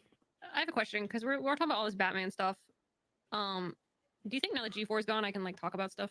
Yeah. What are they gonna do? Yeah. Fuck G4. So, like, what do you mean? Okay, so like I thought a bunch of people were well, apparently there's like a whole like brigade of people like hating on wanting to cancel Batman or whatever, and I didn't like know about it. So For what? Okay, so like people are always like, yo, G4 shut down because of this or that, and I'm like, bro, I was already sus with G4 shutting down from the interview process, because like they offered me like a host position or whatever, and like you got to relocate out to LA, right? You know, like if we go through the final selection, blah blah blah. So I go through the interview process, and like the guy that was interviewing me, he goes, so why should we cancel Batman? And what? I was like, wait, what? And he's like, yeah, why do you believe we should cancel Batman? And I was like, why are we canceling Batman? He's like, because he's rich and he's white. And I was like, well, what do those two have to do with each other? Like, yeah, people believe that he just skates on the law, and then if someone of color did the same exact thing, they wouldn't get away with it like he does. That's a real ass question that they asked you? That's literally what G4 recruiting asked me. And like whoever their manager was or whatever their interviewers were doing. So So basically, for those of you who didn't hear that well, basically she was saying that during the interview process, interviewing with G4, they asked her, why should Batman be canceled? And they believe that he should be canceled because he's a rich white man running around in a bat suit. And if it was somebody black that was doing it, they would immediately be arrested. Now, let's ignore Blade, I suppose, or many other black. I mean, T'Challa literally goes around the globe invading, like just running in any country that he wants to, hunting down people who steal vibranium and stuff like that. He don't ask for permission, but whatever. We're just gonna ignore that. But that's part of the reason why a lot of people think a lot of people in like California, because a lot of these games get created in studios in California, they believe that there was an agenda. There's like people who legit don't like Batman because he's rich and white. So that's why a lot of people thought that Suicide Squad was created with an agenda in mind. I don't know. It's hard to dispute, especially when you see that scene. Oh my goodness, where is it? Hold on, let me see if I can find it. Wait, there's something worse? Say that again. I said there's something worse than what we just saw. Well, no, not necessarily, but there's like a scene. It's no point in playing it. There's like a scene in the Suicide Squad game where they're being introduced to their suits. They're like what they're gonna wear, and Harley Quinn walks up to her locker, and in it is her Harley Quinn outfit from the Arkham series. And it's like, the little maid looking clown outfit, and it's kind of sexy. And she's like, fuck that. And then she goes and puts on the suits that she's wearing now. She's like, I prefer something a little bit more fashion forward. So it's kind of like we don't want to be revealing for men, which blows my mind, because these are the same people that if you go on Twitch and you see these women, these hot tub streamers, and you're like, the fuck is going on here? Well, they promote that because it's women doing it themselves. But we can't put it in a video game for men. We can't do that. Which segues again into our next topic, Stellar Blade. Let me pull that up. For y'all. Because Stellar Blade is a game that is going viral because its protagonist is They knew what they were doing. They knew exactly. Man, listen to me. The Japanese they know what's going on out here in these streets. They know exactly what's going on. Guys, y'all got to see this. And it's based on a real woman.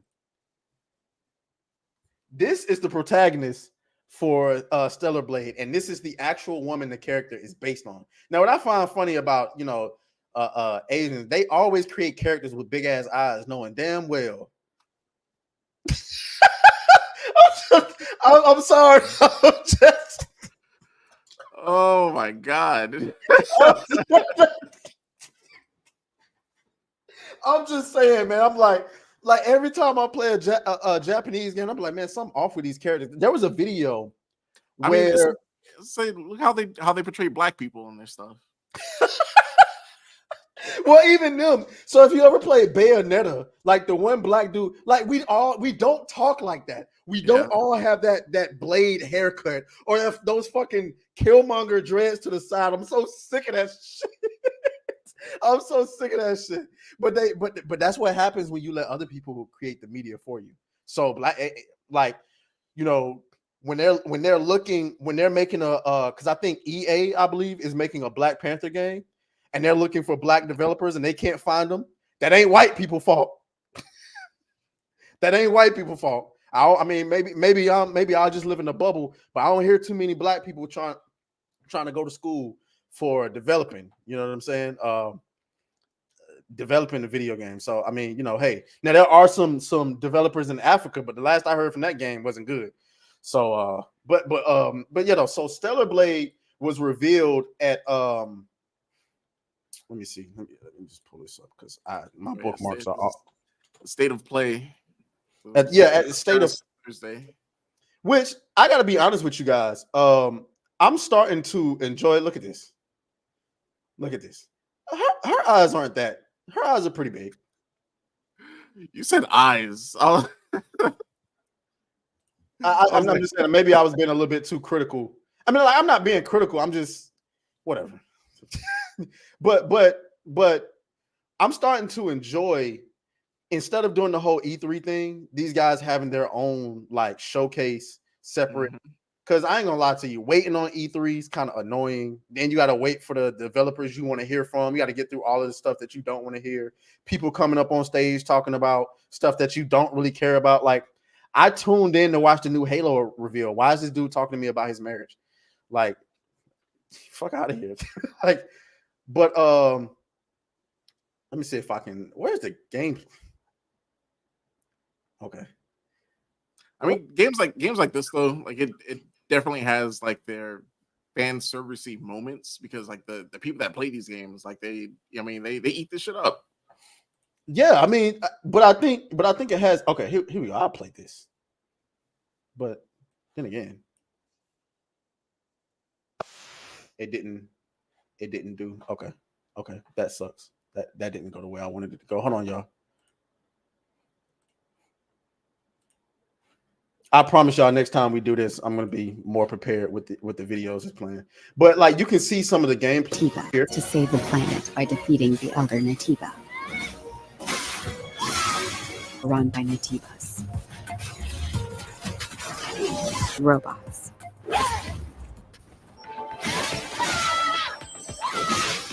The extinction of all Natibas, right? To think that the point of your existence is to snuff out another species.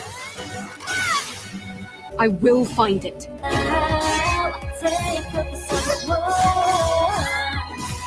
This is no longer the drone you knew.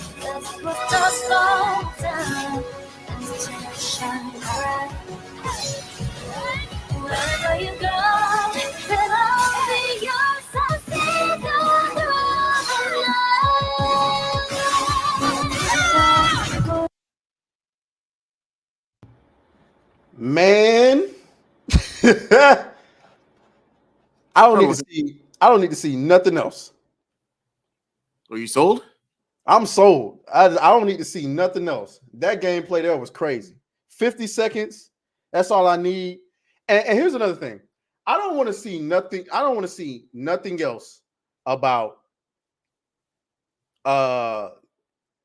gamers don't like female protagonists. Go fuck yourself. Okay. Like, we don't like these female protagonists y'all giving us because y'all be making them look like fucking Shrek and like we don't want that shit. First of all, one of my favorite characters is Bayonetta. Well, I haven't played Bayonetta 3. Ew, I shouldn't have said that out loud because I promised my audience I would play that. It's on Switch. I'm sorry. It's on Switch, y'all. It's hard to play my Switch. It's rough. Bayonetta 3, like it chugs. It does. See, Yeah. I didn't need to hear that. I didn't need to hear that, man. They need to... That's exactly why I haven't finished it. See, I finished the second one on the Switch, but see, this is a new one, and so it's like I want a better game, and it doesn't seem like a much better game, especially on the Switch where it doesn't run particularly. Honey, you know I have a Switch. Wait for the inevitable PC port. That's what I hate this because I've roasted PC players for so long, and now like I have a PC, and it's like. And look, we're all ignorant at some point. but going back to this, so it's kind of created a controversy with this game, Stellar Blade. Because apparently, So what's the controversy? And see, that's why I wanted to bring it up. The controversy is people are complaining that she's too attractive. That her who? Well, a lot of Twitter complaining about this. So let me pull this up. I'm glad you asked. I'm glad you asked these questions because I saved it. I'm glad I saved this video. Let me pull it up. So you know who Digital Foundry is, right? Yeah. Listen to this guy. Oh man. Oh, hold on. Let me. There's got to be a smoother way to do this. I'm gonna have to talk to.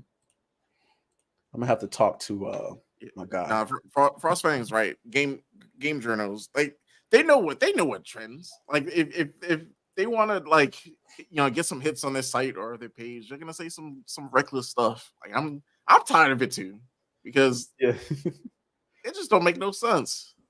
Yeah, game journalists are getting out of control. But watch this. The one thing I know you were talking about the character from a bygone era. I do think the character model was actually very distracting in not a good way because with the camera angles chosen, it just felt like this game seems like a game that came out in 2002 in terms of its character design. It's a bit old and not flattering, I don't think, for a modern audience in comparison to something like Forspoken, which has yes, it has a much more realistic looking character designs. It's not these hyper proportioned something or another's, but it also seems I don't know, a bit more grounded in a way that I found much more appealing than what we saw here. From a general standpoint, I do agree with you, but I do think. Whoa! Hold up! Wait a minute! Whoa! I didn't know that was in there. Nah, fuck that! Fuck that! Fuck that! YouTube allowed nudity now. Fuck that! No, never mind. I forgot. No, put that shit back on screen. I forgot about that. They said they allow more nude art on screen, so fuck that. I wish y'all would. When it comes to facial construction, it does have some merit though, because it is. Hold on. He said that's not flattering. Yo, what is that? Here's the thing with these type of games, like that's I mean, that's part. These games have been like this for forever. I mean, I don't.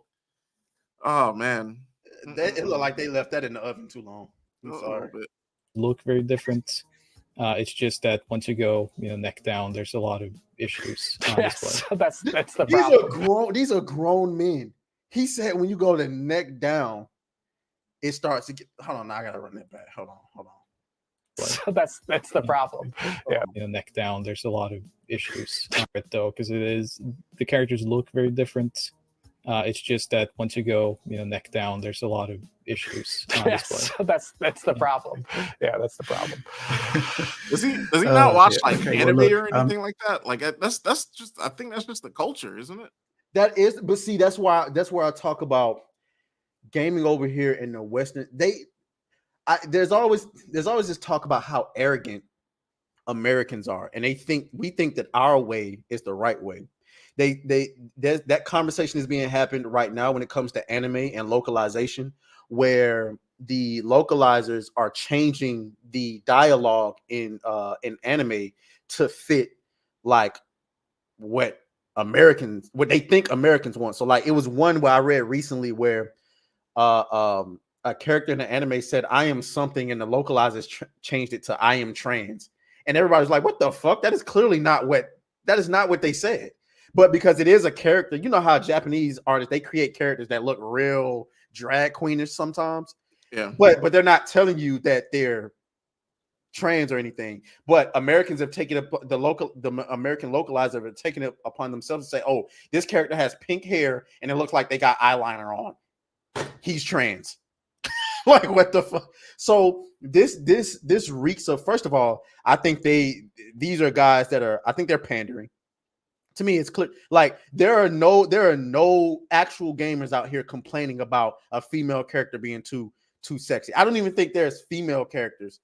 Female gamers. I think female gamers enjoy attractive looking, because I think gaming, not just gaming, movies as well, is to take us out of our realism. Like we go to the movies to see characters like The Rock. I will never be built like The Rock. Never. That's why I go to the movies to see him built like The Rock. You know what I'm saying? I will never, like, there's going to be a Blade game that comes out. It's Blade. I'm not a vampire. I want to play as Blade. Yeah. So there's a movie coming out as Blade. I want to see Blade. Why are you giving me a movie about his daughter?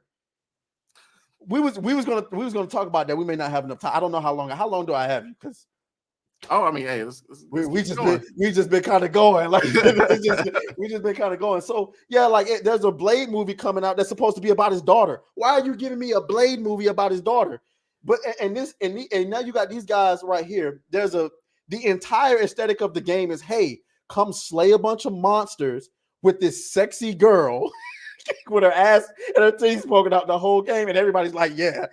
And then you got these morons that come out and like, well, it's problematic. Problematic for who?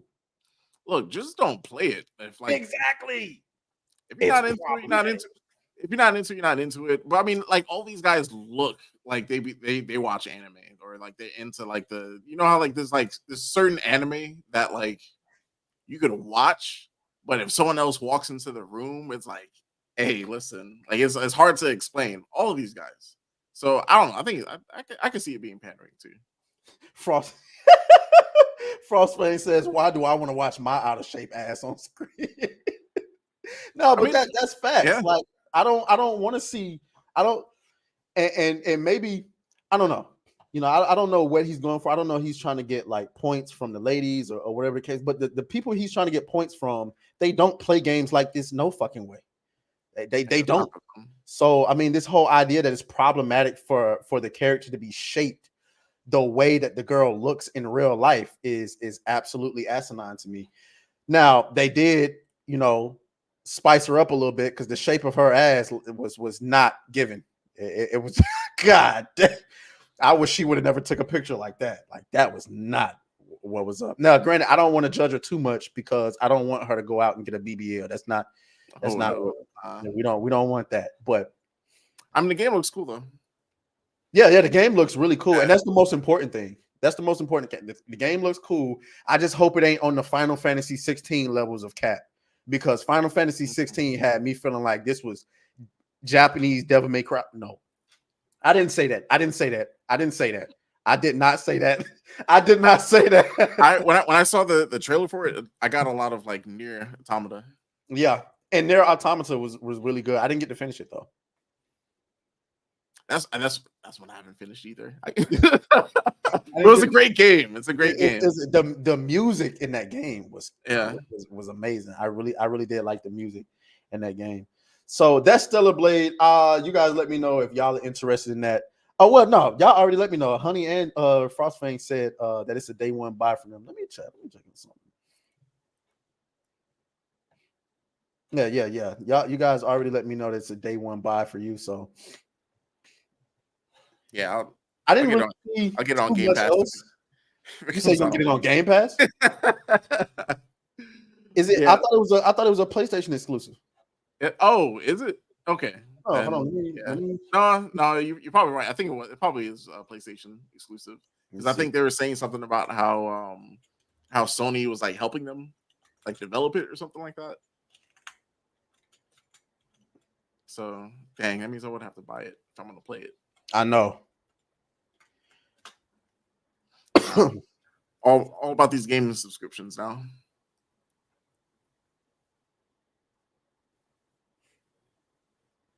It is exclusive, but is it completely exclusive?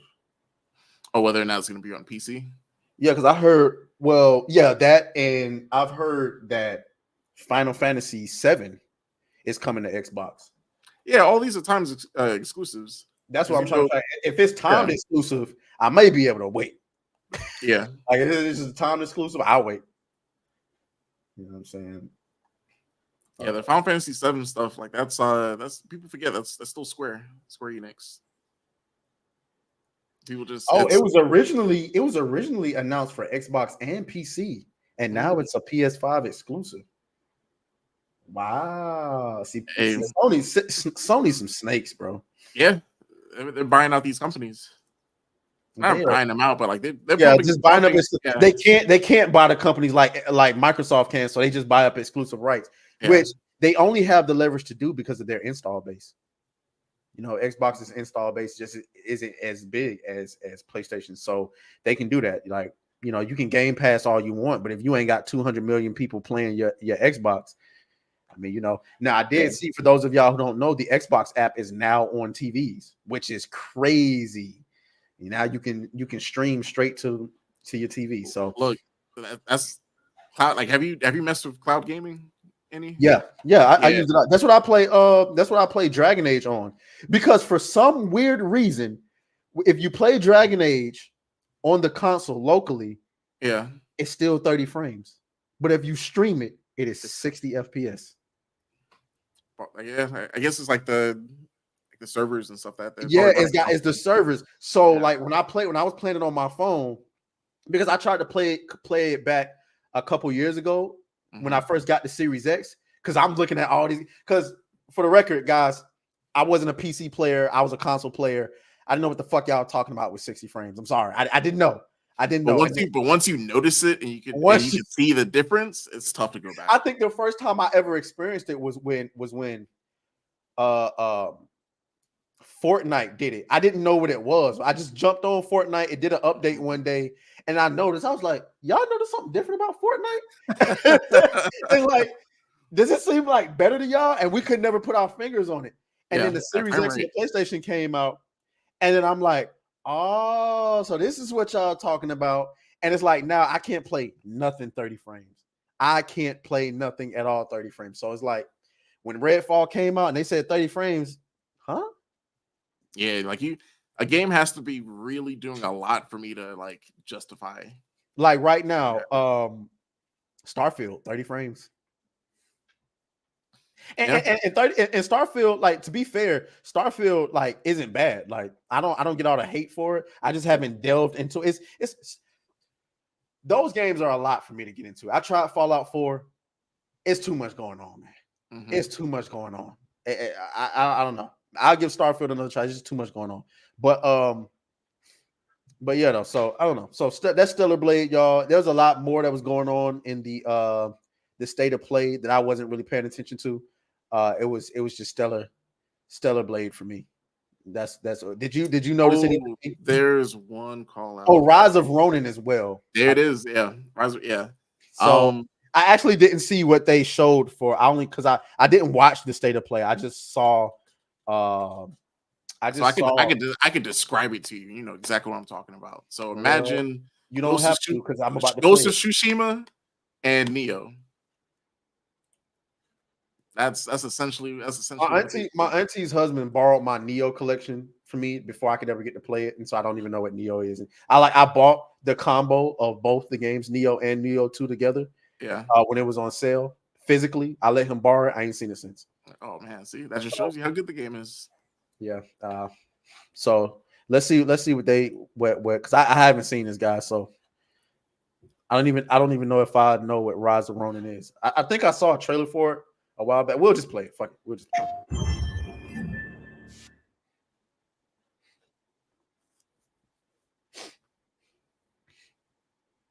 Give me a minute.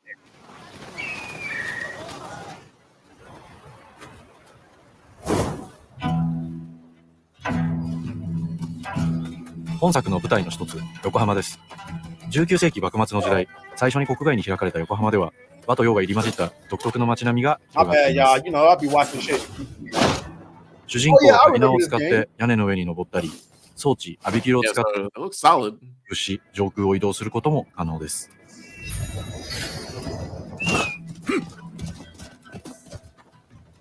攻撃やガードを駆使しながら敵の攻撃を石火で弾いて体勢を崩すことも可能です。敵の武器と相性のいい流派を選ぶと戦いを有利に進めることができます。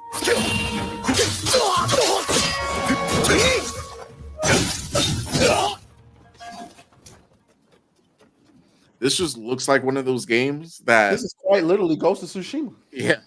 Yeah. It's like one of those games that like the just the mechanics alone, like just fighting people is what's gonna get Ghost me. of Tsushima was one of the best games I ever played in my life. And like I'm not gonna lie to y'all, I don't know what happened. I don't know if I lost it or I'm hoping I don't think I traded it in. I don't know what happened to it. I after moving, I just can't find it because I wanted to play it again, but whatever. .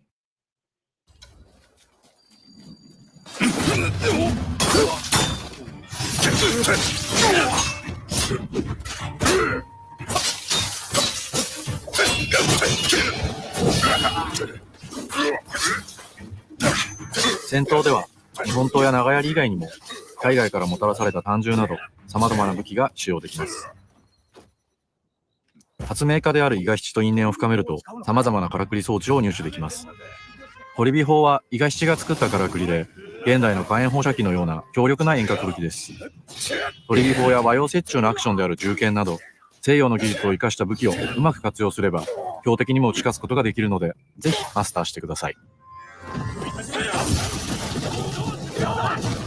幕末を生きる人物たちと紡いだ因縁が物語に大きく影響します。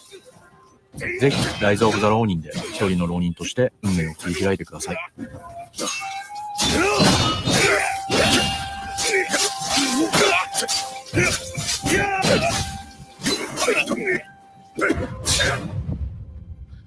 The animations for this game is just fire.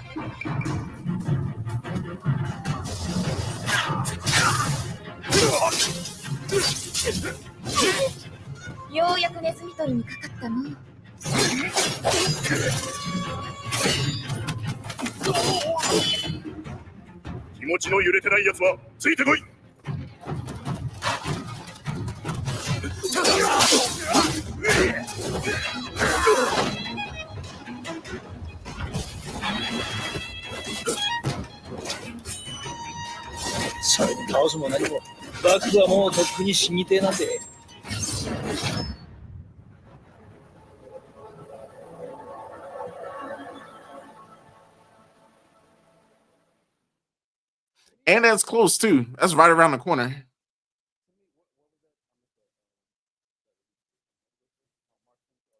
Oh, your mic.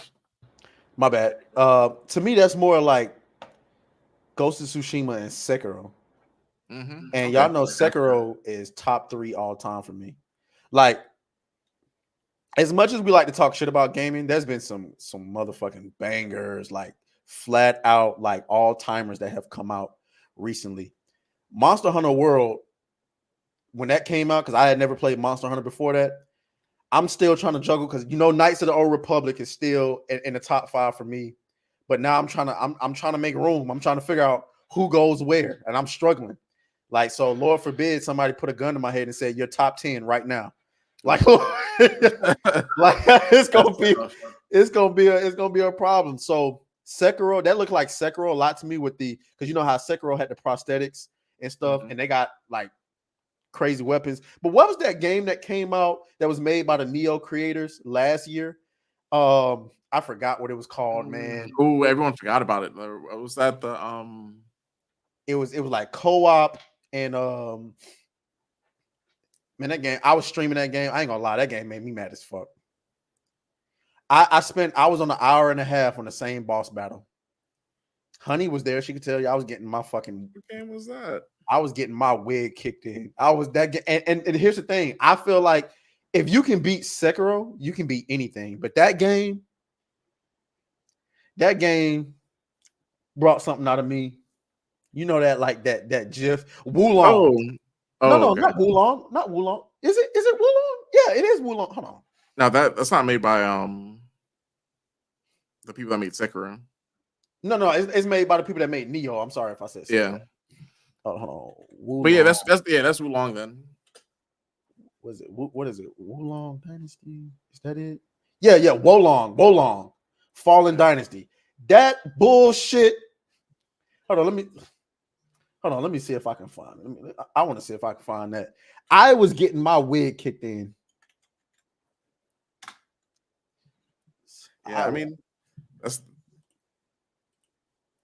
I think like that, like Elden Ring, Sekiro, Wulong, like that genre of game, like this is the next one.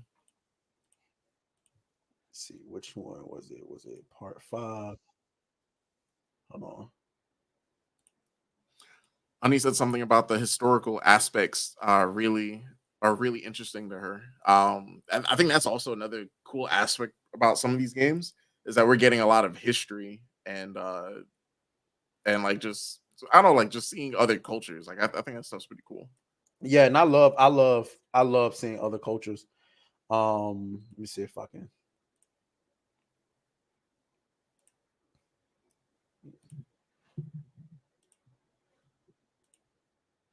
Yeah, this was it. Absolutely getting my fucking back beat in. By this fucker. Oh my god. Of course he does a different move this time.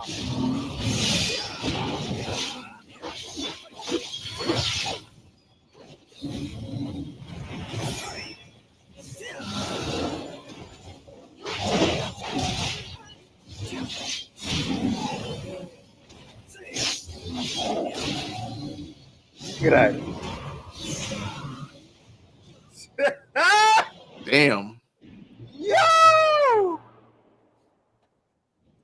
I had a rough time. Like I was smiling there, but by the end of the stream, dog. Oh no, I know you were heated. because I'm doing a stream. I'm supposed to be good at what I'm talking about. I'm supposed to be reviewing games. You know how they make fun of journalists for reviewing games and being mad because they can't fucking like what's that famous Cuphead? Remember that famous Cuphead video? The IGN guy was trying to go through the tutorial of Cuphead and he couldn't jump over the little block. Oh yeah. So he gave the game a bad review because of that. And people roast. I was trying not to do that. So I'm supposed to be good at what I'm fucking doing, talking to people about video games.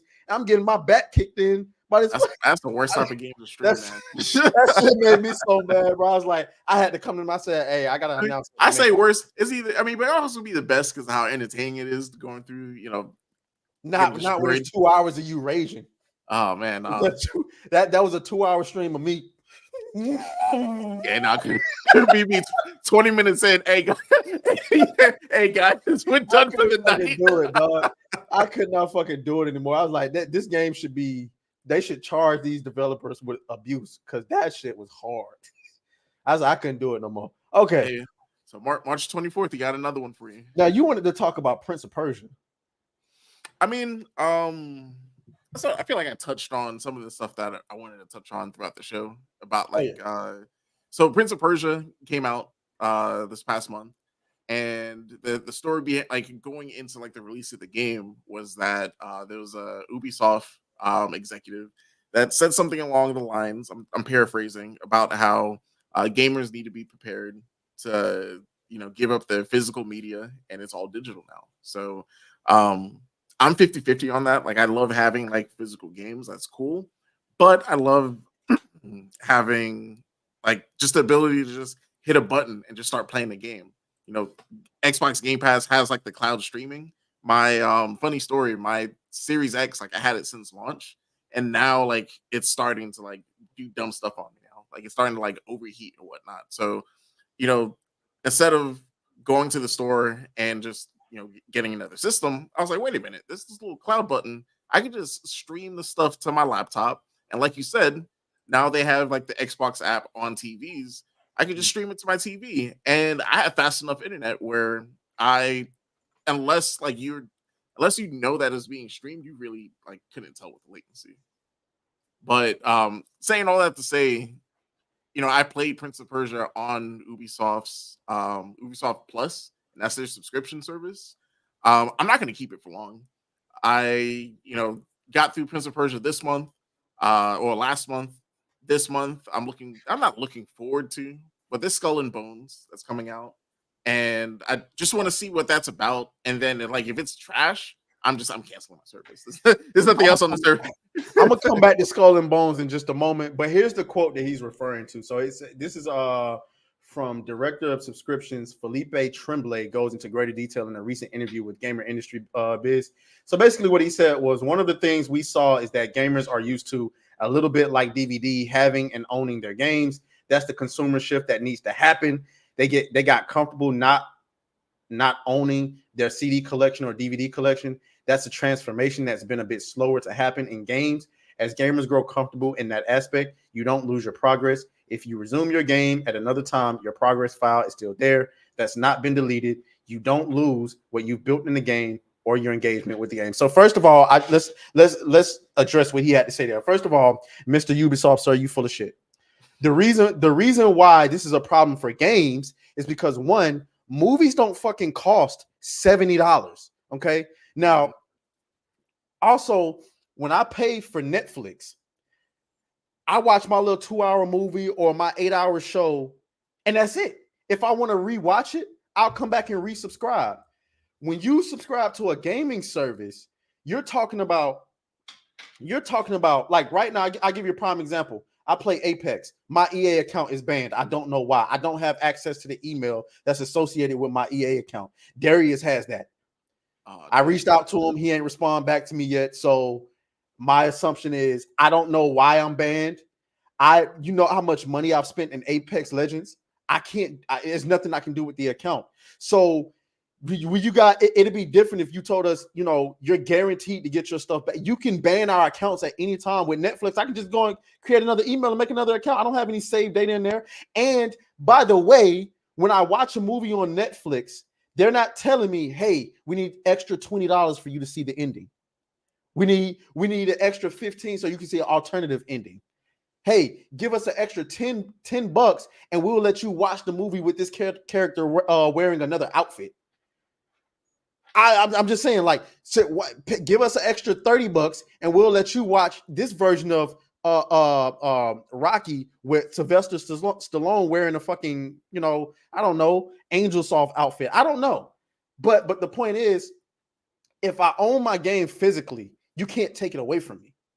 You can't charge me for the extra stuff that's on it. If I own it physically, I can do what I want with it. But when it comes to streaming services, I don't have any control over that. The moment you decide you don't want to deal with me anymore, you can just ban me or you can kick me out of it. There's plenty of games that have gone off the servers.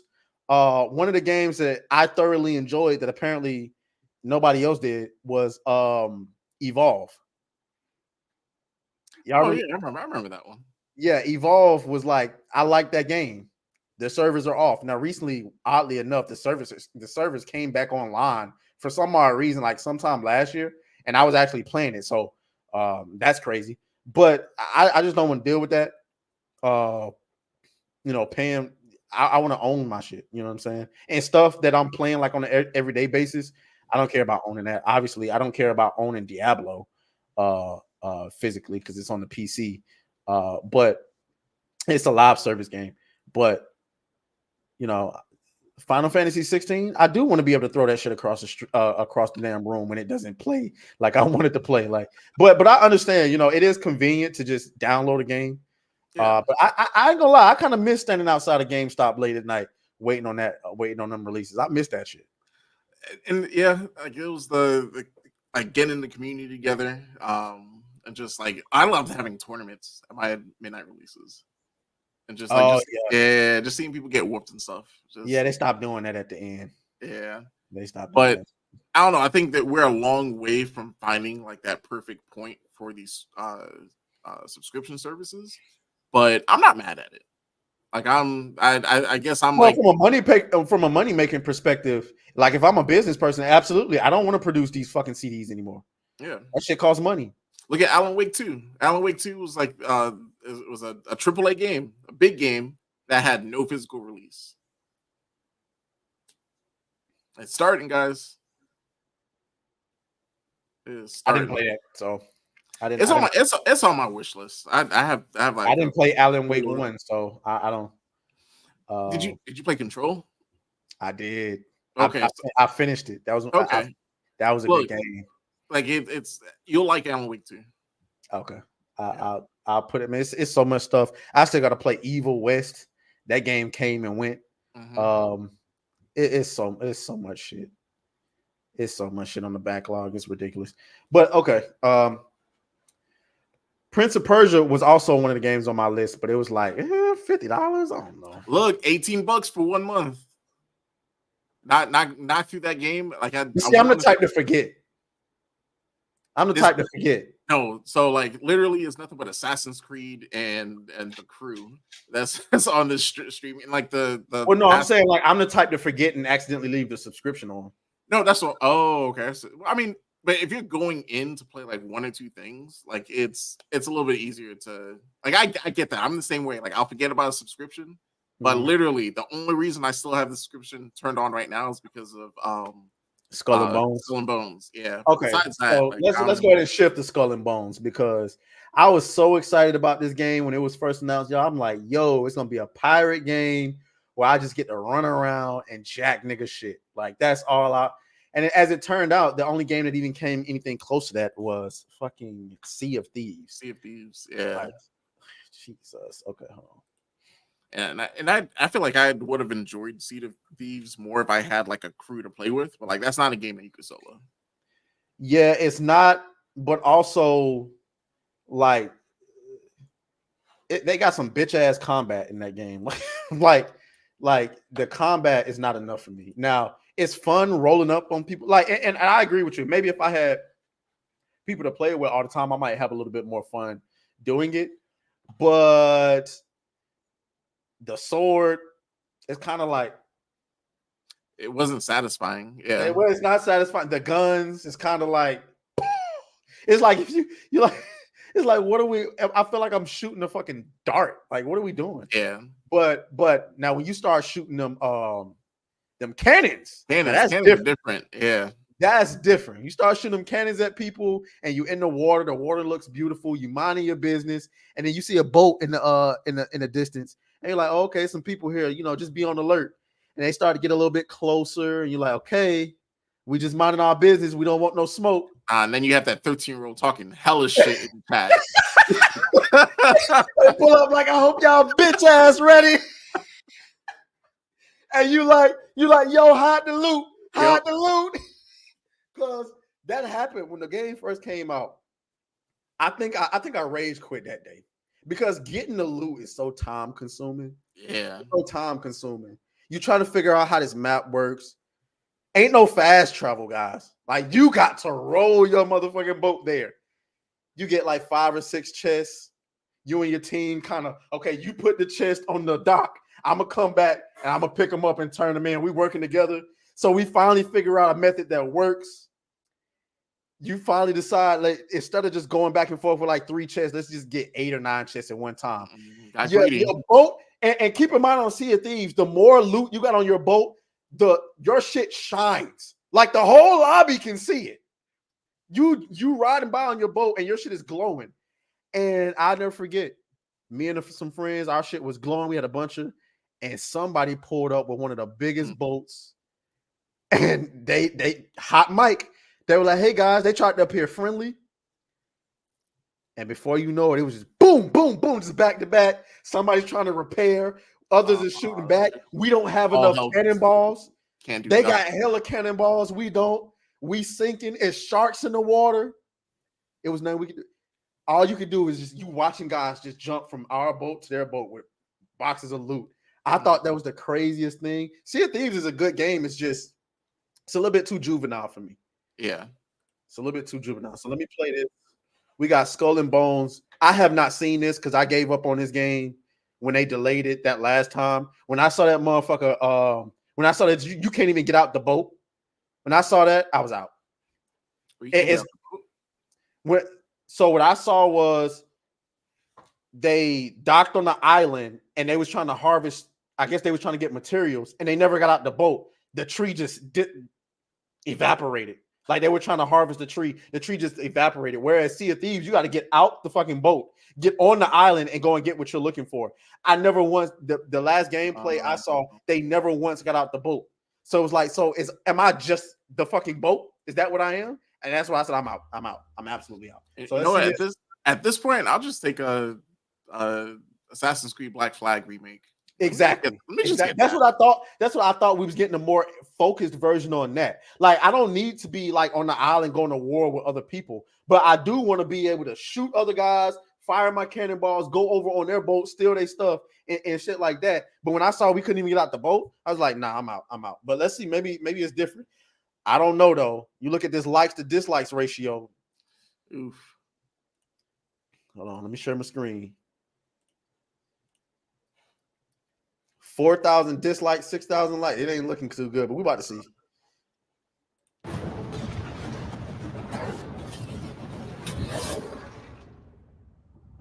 This is the Indian Ocean during the second golden age of piracy, and on these waters, you will stake your claim.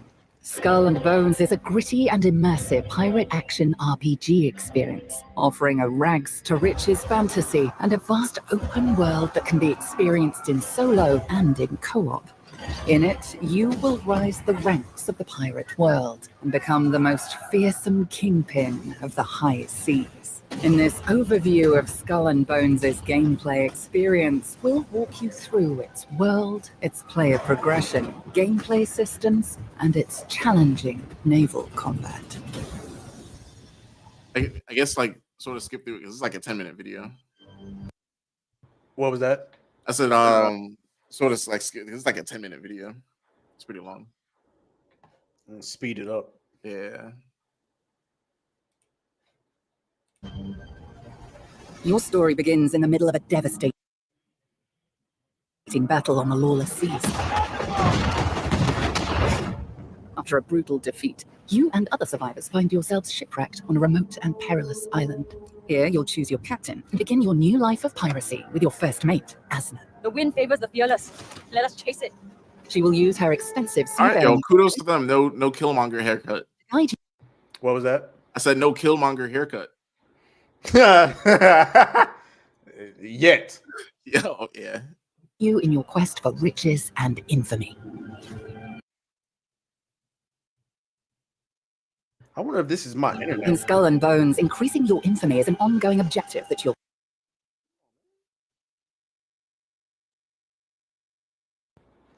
I don't think this is my internet. I think this might just be Streamlabs doing this. I'm not Streamlabs, StreamYard.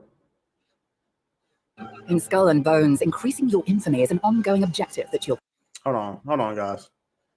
Fuck. Pirate Den of St. Anne, which offers up a first taste of pirate culture. Another bottom feeder washes a ship. In St. Anne, you'll find vendors such as the blacksmith, refiner, and more. By speaking to the shipwright, you'll be tasked with gathering the materials to build your first pirate vessel, the Bedar. I can build you the mightiest ship in the Indian Ocean, but how you steer it into the waves is up to you, Captain. All ships in Skull and Bones have unique perks and a wealth of customization options to suit different playstyles. Weapons like the long gun excel at sniping enemy weak points from a distance, while demi-cannons act like ship-mounted shotguns. Likewise, armor has different elemental damage defenses, from flooding to fire, explosive, and tearing resistance. Higher tier armor will even grant you perks. The furniture you choose for your ships also offer a range of effects, including increased stamina regeneration for your crew and quicker reload times. Your ships are the heart of your adventure, and to compete for supremacy of the ocean, you must expand your fleet for the many challenges ahead. With your Bedar crafted and customized, it's time to set sail. Out in open waters, you'll come face to face with Skull and Bones' most visceral gameplay element, naval battles. Throughout the Indian Ocean, you'll encounter other players battling, exploring, and pursuing their own objectives. All contracts you take on can be progressed both in solo and in co-op. And if you find yourself facing overwhelming odds, you can fire a signal to rally nearby pirates to your cause, bringing players together to increase your chances of success. While your early contracts will have you tracking and attacking gatherer ships, at any time you can plot your own course, whether to investigate mysteries or to test your mettle against other hostile faction ships. Whoever your enemy may be, the first thing you should do is identify their ship rank and loadout with your spyglass. Pirates don't play fair, and you should use whatever intel you have to your advantage. Choose the right combination of ship and customization for each challenge, which will help you navigate this hell in paradise.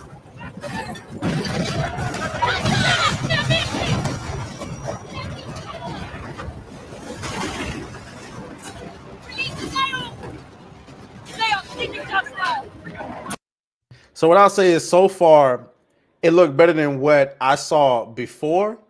I'm still concerned. So I saw that you do actually get out of the ship now, which is fine. But like, is it just to go into like the outpost? Because my whole thing is the entire fun of Sea of Thieves is after I destroy your shit, I get to take your shit. But I have to go on your ship to take it. Like some people don't even wait. I've seen guys on Sea of Thieves, they don't even destroy your ship. They just pop up and pretend to be a friend. And while y'all over there dicking around, their teammate is like taking your chest. I've seen that before. So I guess that's what I'm waiting on. Let me see if it'll take if I make it full screen. I don't like. Beyond being an ocean of danger, the high seas are also full of possibility. You'll discover wrecks that can be salvaged for silver and other resources, and encounter dynamic events like wealthy merchant convoys with powerful warship escorts. Back on land, keep your ears open for tall tales of ghastly glows and terrors from the deep, and seek out these legends in pursuit of infamy and rare loot. The choice of risk versus reward is yours to take. If you want to test your mettle against other players, seek out treasure maps. The treasure map! Look, it's with us! Finding one will automatically trigger PvP and mark your location, allowing others to hunt you down. Outwit your opponents and earn legendary troves of loot, all for yourself. Can you feel the amount of silver? All for now! Say, were you ever in old St. Anne? St. Anne, old St. Anne. Eat what you find and you drink what you can. Only in old St. Anne. Only in old St. Anne. In due time, your growing infamy will have you working with vicious pirate kingpins like John Scurlock. I could really use a new captain now. Heard you swap that leaky tub of yours. Talk of your deeds grows louder. The kingpins are your entry to the world of higher stakes piracy. They will give you a glimpse of how lucrative this lifestyle can truly be by offering you riskier contracts with even greater rewards. You seek fortune with me, and we shall reap spoils greater than the wealth of nations. You won this chance, buddy. It's yours. We can become anything we want to be. Some of their tasks will have you plundering dangerous forts and faction settlements. These multi-stage battles are some of the most difficult in Skull and Bones, and require masterful tactics to succeed. When the odds are stacked against you, it's worth calling on reinforcements, and teaming up with other players will increase your chances of victory.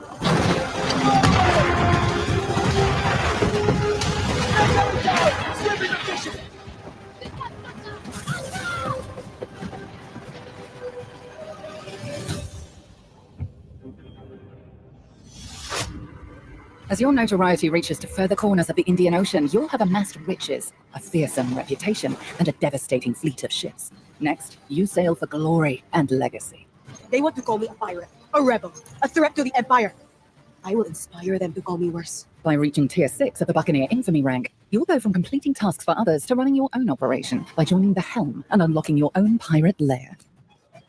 Sugarcane is easy to find, but turning it into something worth selling, now that's the hard part. As a secret smuggling ring, the helm will connect you to an underground black market, attain exotic resources, and refine them into illegal goods ready to be sold to the highest bidder. However, a pirate's greed knows no bounds, and transporting this desirable cargo will draw the attention of opportunistic rogues. To stay on top of the food chain, you must strategically seize key territories, choose vital helm upgrades, and expand your operation as you claim your rightful place among pirate legends.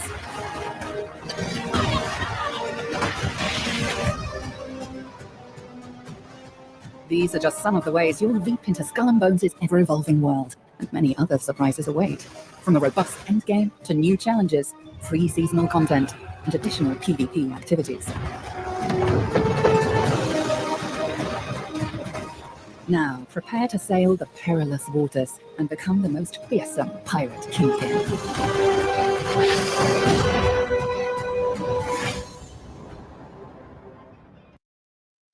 I don't know. So I've been hearing mixed, like, previews from this game. So I don't know. At the end of the day, I think like I'll enjoy this if I could get like a solid crew. I think, and that's exactly what. Hold on, let me highlight this comment right here. That's the thing. That's my number one criticism about it right now. Let me see. This person says, "Insane how a pirate game has no boarding and hand-to-hand combat." That's what I'm like. Now listen. Yeah. It looks better than the last time I seen it. I like the different cannonballs and cannons that you can get. I like the different ship weapons and stuff that you can get. I don't understand why the fuck I'm able to carry a gun, but I can't use it. This looks like a game that I would absolutely try on Game Pass. Ain't no motherfucking way I'm paying $70 for this. Yeah. There's no way. Can't wait to play as a ship instead of a pirate. Exactly. Dang. I didn't really realize that until you said something about it. I didn't see any like hand-to-hand. There's no hand-to-hand. The whole point of being a pirate is I'm a thief. The whole point of being a pirate is that when we see a ship, they got booty we like, we destroy ship, we board it, we take what we want, and we leave. That's how being a pirate works. What is the point if I can't do that? I can destroy your ship, and what does your stuff just float in the water, and I just ride over it, and it just appears in my ship? No. But I mean, I don't know. I'll give it a chance only because it looks better. This guy says he played it earlier. I have to watch that later. All right. Holy. I did not think we was gonna get through all of those topics. We got through all of those topics and more, goddamn. Hey. We got to do this more often. Hold on, let me see if okay, there we go. Yeah, we got to do this more often. I gotta get a better. This all black, fucking this all black with the StreamYard watermark in the top right hand corner and everything. Like this is all bad. Yeah, we got to do this more often. So I haven't been doing streams lately because, like I said, I've been going through like a mid-content crisis, trying to figure out exactly what I want to do. Been working a lot. I also want to do more skits for my videos and stuff like that. And it's just, with it being just me, I got brothers, but they on the north side of town. I'm not doing that. I kind of want to get more creative with and tell more stories with the content than just reporting. That shit gets boring. It doesn't allow me to be who I want to be. And that's why I've been and also just a lot of stuff going on in your personal life. When you get motivated to do a video and then something happens and it's like, you're killing me. But other than that, man, I think we good. We just about covered it. I don't think we missed anything, actually. I did want to talk about, it's not really nothing to talk about Deadpool. I brought it up because I at the time when I was coming up with these topics, I think I was looking at something for Deadpool, but it's nothing really to talk about there. as far as Madam Web goes, it's gonna flop, guys. It's no surprise there. Yeah, it's gonna flop. It's nothing. I gotta get more of these, but yeah, it's gonna flop, guys. There's nothing really to talk about there. It's clocking in worse than that Morbius movie, and they just tanked the movie by telling people it's not related to the Spider-Man universe or the Marvel universe, so it's gonna flop. It's nothing to talk about there. Other than that, no politics. I think we did good. See, the reason why I had brought up that was because I figured with the gaming stuff, it wasn't going to be much to talk about. I don't know why I thought that. Hey, I can talk about some games. Yeah. I don't know why I thought that. So yeah, it was just all games, no politics. So I think we did good. We're gonna let y'all go. Hopefully, we can do this again soon. Oh yeah, and sure. But I mean, anything else that you want to talk about before Oh no, I mean this is a good show. It's a good stream. Yeah, like it's good jumping back onto stuff like this again. So when was last time you man, it's been a minute. I've been putting out content on my TikTok. So should I play that on TikTok? And it's just like I'm on my last strike on TikTok. That's why I ain't been on TikTok. It's so for me on that page, it's really just like just rant, like just if there's something in the gaming industry that's going on and like I just want to like pick up the camera and talk to someone about it, like that's what I'm doing with that channel. I am planning on doing a game of the year for 2023. Like I know it's overdue, but that'll be on the YouTube page. But y'all can find me. Should I play that? YouTube, TikTok. Find me on Instagram at SSJ Blackrot, and there's more content coming out this year. Yeah, the thing was, when it comes to the gaming content, I had an idea for a show. I pretty much wanted to do G4 better than G4. Mm-hmm. I wanted to do kind of a show with a host, and like I wanted to be like Undisputed, but with nerd shit, not just games, but like movies, TV shows, comic books, all that stuff like that. I wanted to do that, but that's gonna be a huge undertaking. I got to get more cameras and mics and stuff like that. And y'all know that shit ain't cheap. So, so we're gonna be working on it. But in the meantime, guys, we're gonna go ahead and let y'all go. Hopefully, we can do this again. And I'll get back to work soon. We got a lot going on. But I appreciate y'all for coming through. Shout out to Honey, Frostfang, Rocket the Black Dragon, my boy Elvis who came through. There's a couple more, but I'm gonna go ahead and we're gonna get up out of here and talk to y'all later. All right. My outros are garbage. My outros are absolutely garbage.